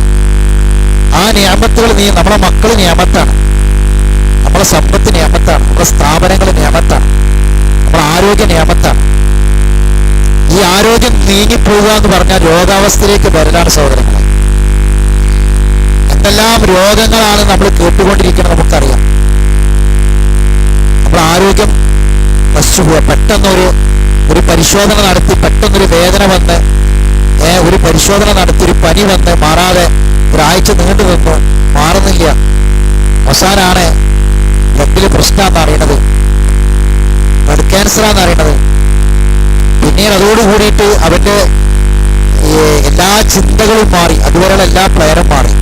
നമ്മളൊന്ന് ആലോചിച്ചപ്പോൾ നമ്മളിങ്ങനെ ഇരിക്കുകയാണ്. നമ്മളെ മനസ്സിൽ എന്തെല്ലാം ചിന്തകളുണ്ട്, എന്തെല്ലാം പ്ലാനുകൾ നമ്മളെ മനസ്സിലുണ്ട്, എന്തെല്ലാം ഒരു കാര്യമായിട്ട് നമ്മൾ ഇരിക്കണം. നമ്മൾ രാവിലെ നമ്മൾ കൊടുത്തൊരു ബ്ലഡിന്റെ ടെസ്റ്റിന്റെ റിസൾട്ട് കിട്ടിയിട്ട് ആ റിസൾട്ടിൽ നമുക്കൊരു രോഗം അറിഞ്ഞു കഴിഞ്ഞാൽ അതറിയണ ഒരു നിമിഷം നമ്മളെ ഈ മാനസികാവസ്ഥ മൊത്തത്തിൽ മാറിയില്ലേ, മുഴുവനും മാറിയില്ലേ, നമ്മളെ ചിന്ത മുഴുവനും മാറിയില്ലേ. നമ്മൾ എന്ത് പ്ലാൻ ചെയ്തിട്ടുണ്ടെങ്കിലും അതെല്ലാം അതോടുകൂടി അസ്തമിച്ചില്ലേ. ഒന്ന് ആലോചിച്ച് നോക്കി. അള്ളാഹു തന്ന നിഅമത്ത് നീങ്ങിപ്പോവാതിരിക്കാൻ റബ്ബിനോട് ചോദിക്കണം. അതിങ്ങനെ ആ വക്കിൽ നിൽക്കുകയാണ്. ഏത് സമയത്തും അത് തെറ്റിപ്പോകാം. സവാൽ എന്ന് പറഞ്ഞാൽ വഴുതി പോവുക എന്നാ ശരിക്കും വാക്കിന്റെ അർത്ഥം. വഴുതി പോവുക, തെറ്റിപ്പോവുക, സ്ലിപ്പായി പോവുക. അള്ളാഹുവെ, നീ എനിക്ക് നൽകിയ നിഅമത്ത് നീങ്ങിപ്പോകുന്നതിൽ നിന്ന് ഞാൻ നിന്നോട് രക്ഷ ചോദിക്കും. അള്ളാഹുവെ ഇന്നി അഊദു ബിക, ഞാൻ നിന്നോട് കാവലിനെ ചോദിക്കുന്നു, രക്ഷ ചോദിക്കുന്നു. മിൻ സവാലി നിഅമതിക, നീ എനിക്ക് നൽകിയ നിഅമത്ത് നീങ്ങിപ്പോകുന്നതിൽ നിന്ന്, നിഅമത്തിന് മാറ്റം വരുന്നതിൽ നിന്ന് അള്ളാഹുവെ ഞാൻ നിന്നോട് രക്ഷ ചോദിക്കുന്നു. 2 വതഹവ്വുലി ആഫിയതിക, തഹവ്വുൽ എന്ന് പറഞ്ഞാൽ മാറ്റം വരിക, ആഫിയത്തിന് മാറ്റം വരിക എന്ന് പറഞ്ഞാൽ, ആഫിയത്ത് എന്ന് പറഞ്ഞാൽ ആരും ശാരീരിക സുഖാന്ന് വിചാരിക്കണ്ട. ആഫിയത്ത് എന്ന് പറഞ്ഞാൽ ശാരീരിക സുഖമല്ല. ആഫിയത്ത് എന്ന് പറഞ്ഞാൽ നമുക്ക് അല്ലാഹു നൽകിയ എന്തെല്ലാം ആരോഗ്യമടക്കമുള്ള എന്തെല്ലാം കാര്യങ്ങളുണ്ടോ ആ കാര്യങ്ങളെ യഥാവിധി ഉപയോഗപ്പെടുത്താൻ കഴിയാന്നുള്ളതാണ്. മനസ്സിലായിട്ട് പറഞ്ഞത് ആഫിയത്ത് എന്ന് പറഞ്ഞാൽ അതാണ്, യഥാവിധി ഉപയോഗപ്പെടുത്താൻ. അപ്പൊ ഞാനൊരു ഉദാഹരണം ഞാൻ പറയാം. ഇപ്പൊ ഒരാൾക്ക് അയാള് ഒഴിവുള്ള സമയത്തൊക്കെ, കുറച്ച് ഒഴിവ് സമയമൊക്കെ ഉള്ള ഒരാളായി വിചാരിച്ചോളൂ. അയാള് വെള്ളിയാഴ്ച പള്ളിയിൽ നേരത്തെ എത്തും. ജമാഅത്തിനൊക്കെ അയാൾ പള്ളിയിലുണ്ടാവും, ജമാഅത്തിനെ നിസ്കാരത്തിനൊക്കെ ജമാഅത്തിനുണ്ടാവും, ഖുർആൻ അദ്ദേഹം ഓതാറുണ്ട്, ഒക്കെ ഉണ്ട്. കുറെയൊക്കെ അള്ളാഹിനെ കുറിച്ച് അയാളിങ്ങനെ അയാൾക്ക് കുറച്ച് മൈഷത്ത് മാർഗങ്ങളൊക്കെ ഉണ്ട്. അതിനുശേഷം അയാൾക്ക് അള്ളാഹു തആല നിയമത്ത് കൊടുത്തു, ഉള്ള നിയമത്ത് കൂടെ കുറച്ചും കൂടി കൊടുത്തു. അപ്പൊ അയാളെ കാണാൻ ഞാൻ ഒറ്റ കാരണം പറയാം. നമ്മളെ സാധാരണ ഞാൻ പോകുന്ന ഒരു സ്ഥലത്ത് പള്ളിയിൽ ഒരാൾ സ്ഥിരമായി എല്ലാ ജമാഅത്തിനൊക്കെ ഉണ്ടാകുന്ന ഒരാള്, ബാക്കിയുള്ള ദേവാ പ്രവർത്തനങ്ങൾക്കും ദേവത്തിനൊക്കെ ഒഴിവുള്ള സമയത്ത് പ്രഭാഷണങ്ങൾ കേൾക്കാൻ ഒക്കെ ഉണ്ടാകുന്ന ഒരാളെ ഇടയ്ക്ക് വെച്ച് അയാളെ കാണാനില്ല, അയാൾ എപ്പോഴെങ്കിലൊക്കെ ഉള്ളൂ. അപ്പൊ ഞാൻ ഒരിക്കൽ അദ്ദേഹത്തെ കണ്ടു ചോദിച്ചു, അല്ല ഇപ്പൊ എന്ത് പറ്റി? അപ്പൊ അദ്ദേഹം പറഞ്ഞു, എന്തും പറയണ്ട, ഞാൻ ഇപ്പൊ ഒരു പുതിയ ഒരു കട തുടങ്ങിയിട്ടുണ്ട്, മേലേജാലയിൽ ഒരു പുതിയ കട തുടങ്ങിയിട്ടുണ്ട്. അപ്പൊ അവിടെ ആളില്ല, അതുകൊണ്ട് ഫുൾ ടൈം ഇപ്പൊ ഞാന് അവിടെയാണ്. അപ്പൊ അവിടെ ആ ഒരു കട തുടങ്ങിയപ്പോ എനിക്ക് പള്ളിക്ക് വരാനുള്ള സമയമില്ല. അപ്പൊ എന്തായി, ഈ അള്ളാഹ് കൊടുത്ത നിയമത്ത് ശരിക്കും എന്തായി, തഹവ്വുലായി. മനസ്സിലാണ് പറഞ്ഞത്. ഒരു ദുനിയാവിന്റെ ഒരു സൗകര്യം കിട്ടിയപ്പം അയാൾക്ക് എന്തായി? അയാൾക്ക് എന്തൊരു ഹൈറായിരുന്നു. ആ 5 നേരം ജമാഅത്തിൽ പള്ളിയിൽ വരുന്ന നിസ്കരിക്കലും ഖുർആൻ ഓതലും ഒക്കെ ഹൈറായൊരു കാര്യമായിരുന്നു. പക്ഷെ അയാൾക്ക് അള്ളൊരു നിയമത്തെ അയാൾ അതേറ്റ് ബിസിയായപ്പോൾ എന്താ ഉണ്ടായത്?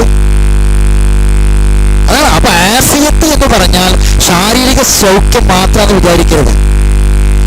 നമുക്ക് അള്ളാഹു തന്നിട്ടുള്ള ഒരു കാര്യത്തെ യഥാർത്ഥ പരലോകത്തിന് വേണ്ടി ഉപയോഗപ്പെടുത്താൻ കഴിയുന്ന വേണ്ടൊരു കാര്യം നമ്മളിൽ എന്ത് ചെയ്യുക? മാറിപ്പോകലാണ് തഹവ്വുൽ എന്ന് പറഞ്ഞാൽ. തഹവ്വുൽ ആഫിയത്തിക്ക എന്ന് പറയുന്നതാണ്. ഇത് വളരെ പ്രധാനപ്പെട്ട ഒരു കാര്യമാണ്. നമുക്ക് നിസ്കരിക്കാൻ ജമാഅത്തിന് വരാൻ അല്ലെങ്കിൽ മറ്റുള്ള കാര്യങ്ങൾക്കൊക്കെ നമുക്ക് പറ്റുന്നൊരു അവസ്ഥ ഇല്ലാതായി മാറുക. പറ്റുന്നൊരവസ്ഥ ഇല്ലാതായി മാറുക. അതും അതിൽ പെടുമ്പോൾ നമുക്ക് പെട്ടെന്ന് ഒരു ഊരവേദന വന്ന് അല്ലെങ്കിൽ ഒരു മുട്ടുകാല് വേദന വന്ന് നടക്കാൻ വയ്യ, അല്ലെങ്കിൽ നമുക്ക് എന്ത് പഠിക്കണ കാര്യം പെട്ടെന്ന് തല നിൽക്കാതെ മറന്നു പോവുക. പെട്ടെന്ന് വേറെന്തോ ഒരു മാനസികമായ ചിന്ത മനസ്സിലേക്ക് കയറി. പിന്നെ നിസ്കാരത്തിൽ നമുക്ക് എന്ത് കിട്ടണില്ല? ശ്രദ്ധ കിട്ടണില്ല. നിസ്കരിക്കാൻ വേണ്ടി വെക്കുവെക്കുവാൻ കിട്ടിയ മനസ്സ് മാറി പോവാണ്, വേറെ പലതും ആലോചിച്ചു പോവാണ്. ഇതൊക്കെ എന്ത് ശരിക്കും ഇബാദത്ത് ചെയ്യാൻ കഴിയണില്ല. ഇബാദത്ത് ചെയ്യാൻ കഴിയണ ഇബാദത്തിന് ഒരു ഏകാഗ്രത കിട്ടണില്ല. ഇതൊക്കെ ഭയങ്കര പ്രശ്നങ്ങളാണ്. ഇതൊക്കെ എന്തിനു പെടും? തഹവ്വുൽ ആഫിയത്ത്. അപ്പൊ പഠിച്ചോനെ, നീ തന്ന ആഫിയത്ത് നീങ്ങിപ്പോകുന്നില്ലെന്ന് രക്ഷപ്പെടുന്നു. അപ്പൊ ഇത് നമ്മളെന്ത് ആത്മാർത്ഥമായി മനസ്സിൽ തട്ടി റബ്ബിനോട് നമ്മൾ പ്രാർത്ഥിക്കുക. ഏറ്റവും വലിയ നിയമത്ത് എന്താ പറയുന്നത്? അതാണ് ഏറ്റവും വലിയ നിയമത്ത് എന്താ?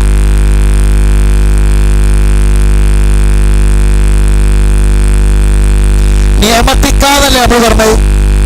ആരോടാ പറഞ്ഞത്? നിന്റെ നിയമം. അള്ള പറഞ്ഞു എന്റെ നിയമത്ത് എന്ന് പറഞ്ഞ നിയമത്ത് ഏതാ? ഖുർആനാണ്. വഅത്മംതു അലൈക്കും നിഅമതി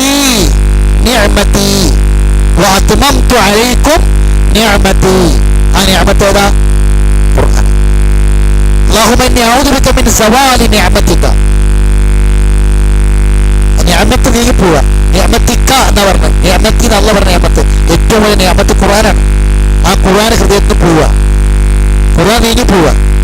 ഖുർആൻ പഠിക്കാൻ താല്പര്യമില്ലാതിരിക്കുക. ഖുർആന് ബന്ധമില്ലാതിരിക്കുക. ഖുർആൻ എവിടേക്ക് ഇറക്കിയത്? അലാ ഖൽബിക.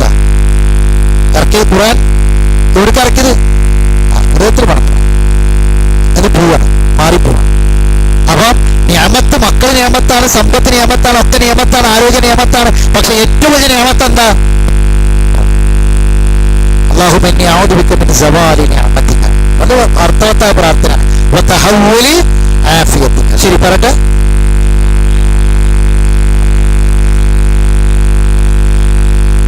കാണാതെ അല്ലാഹുമ്മ ഇന്നി,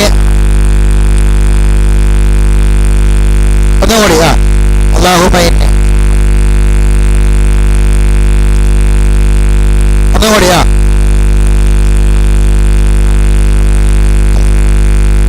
ഇൻഷാ അല്ലാഹ് ബാക്കി നമുക്ക് അടുത്ത ക്ലാസ്സിൽ പഠിക്കാം. ഇനി ഉസ്താദിന്റെ ഖുർആനുമായി ബന്ധപ്പെട്ട് ഇൻഷാ അല്ലാഹ് അല്പസമയം ആരും പോയതാണ് എനിക്കൊരു 10 മിനിറ്റ് സമയം ഖുർആന്റെ ഈ ജീവിതവുമായി ബന്ധപ്പെട്ട കാര്യങ്ങൾ ഇൻഷാ അല്ലാഹ് അറിയും. അല്ലാഹു തആല നമ്മുടെ എല്ലാവരുടെയും മുറാദുകളൊക്കെ അല്ലാഹു തആല ഹാസിലാക്കി തരണം. ഖുർആൻ നമ്മളീ പഠിച്ച പ്രാർത്ഥനകളും ആയത്തുകളൊക്കെ മറക്കാതെ നമ്മുടെ മനസ്സിൽ അല്ലാഹു നിലനിർത്തി തരുമാറാവട്ടെ. നമ്മുടെ കച്ചവടത്തിലും ഇടപാടുകളിലുമെല്ലാം അല്ലാഹു നിയമത്തും ബർക്കത്തും പ്രദാനം ചെയ്യുന്നു. എല്ലാ സാമ്പത്തികമായ പ്രതിസന്ധികളിൽ നിന്നും കടബാധ്യതകളിലും അല്ലാഹു നമ്മളെ കാത്തുരക്ഷിക്കട്ടെ. അല്ലാഹുവിന്റെ ഇഷ്ടത്തിലും പൊരുത്തത്തിലുമായി ജീവിക്കാൻ അല്ലാഹു നമുക്ക് തൗഫീഖ് പ്രദാനം ചെയ്യുമാറാവട്ടെ. അല്ലാഹു തആല ആഫിയത്തിനെ പ്രദാനം ചെയ്യുമാറാവട്ടെ. അല്ലാഹു തന്ന നിഅമത്ത് അല്ലാഹു മരിക്കുന്നത് വരെ നിലനിർത്തി തരുമാറാവട്ടെ. മരണപ്പെട്ടുപോയ നമ്മുടെ മാതാപിതാക്കൾ, ബന്ധുമിത്രാദികൾ അല്ലാഹു തആല അവർക്ക് മഗ്ഫിറത്തും മർഹമത്തും പ്രദാനം ചെയ്യട്ടെ. അവരുടെ ബർസഖിയായ ജീവിതം അല്ലാഹു ധന്യമാക്കി കൊടുക്കട്ടെ. നമ്മളിന്ന് മരിച്ചുപോയ ഉസ്താദുമാരും പണ്ഡിതന്മാരും അല്ലാഹു തആല അവർക്കെല്ലാം മഗ്ഫിറത്തും മർഹമത്തും പ്രദാനം ചെയ്യുമാറാവട്ടെ. ربنا تقبل منا دعاءنا انك انت السميع العليم وتب علينا انك انت التواب الرحيم واخر دعوانا ان الحمد لله رب العالمين صلى الله على محمد.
तरफ से बहुत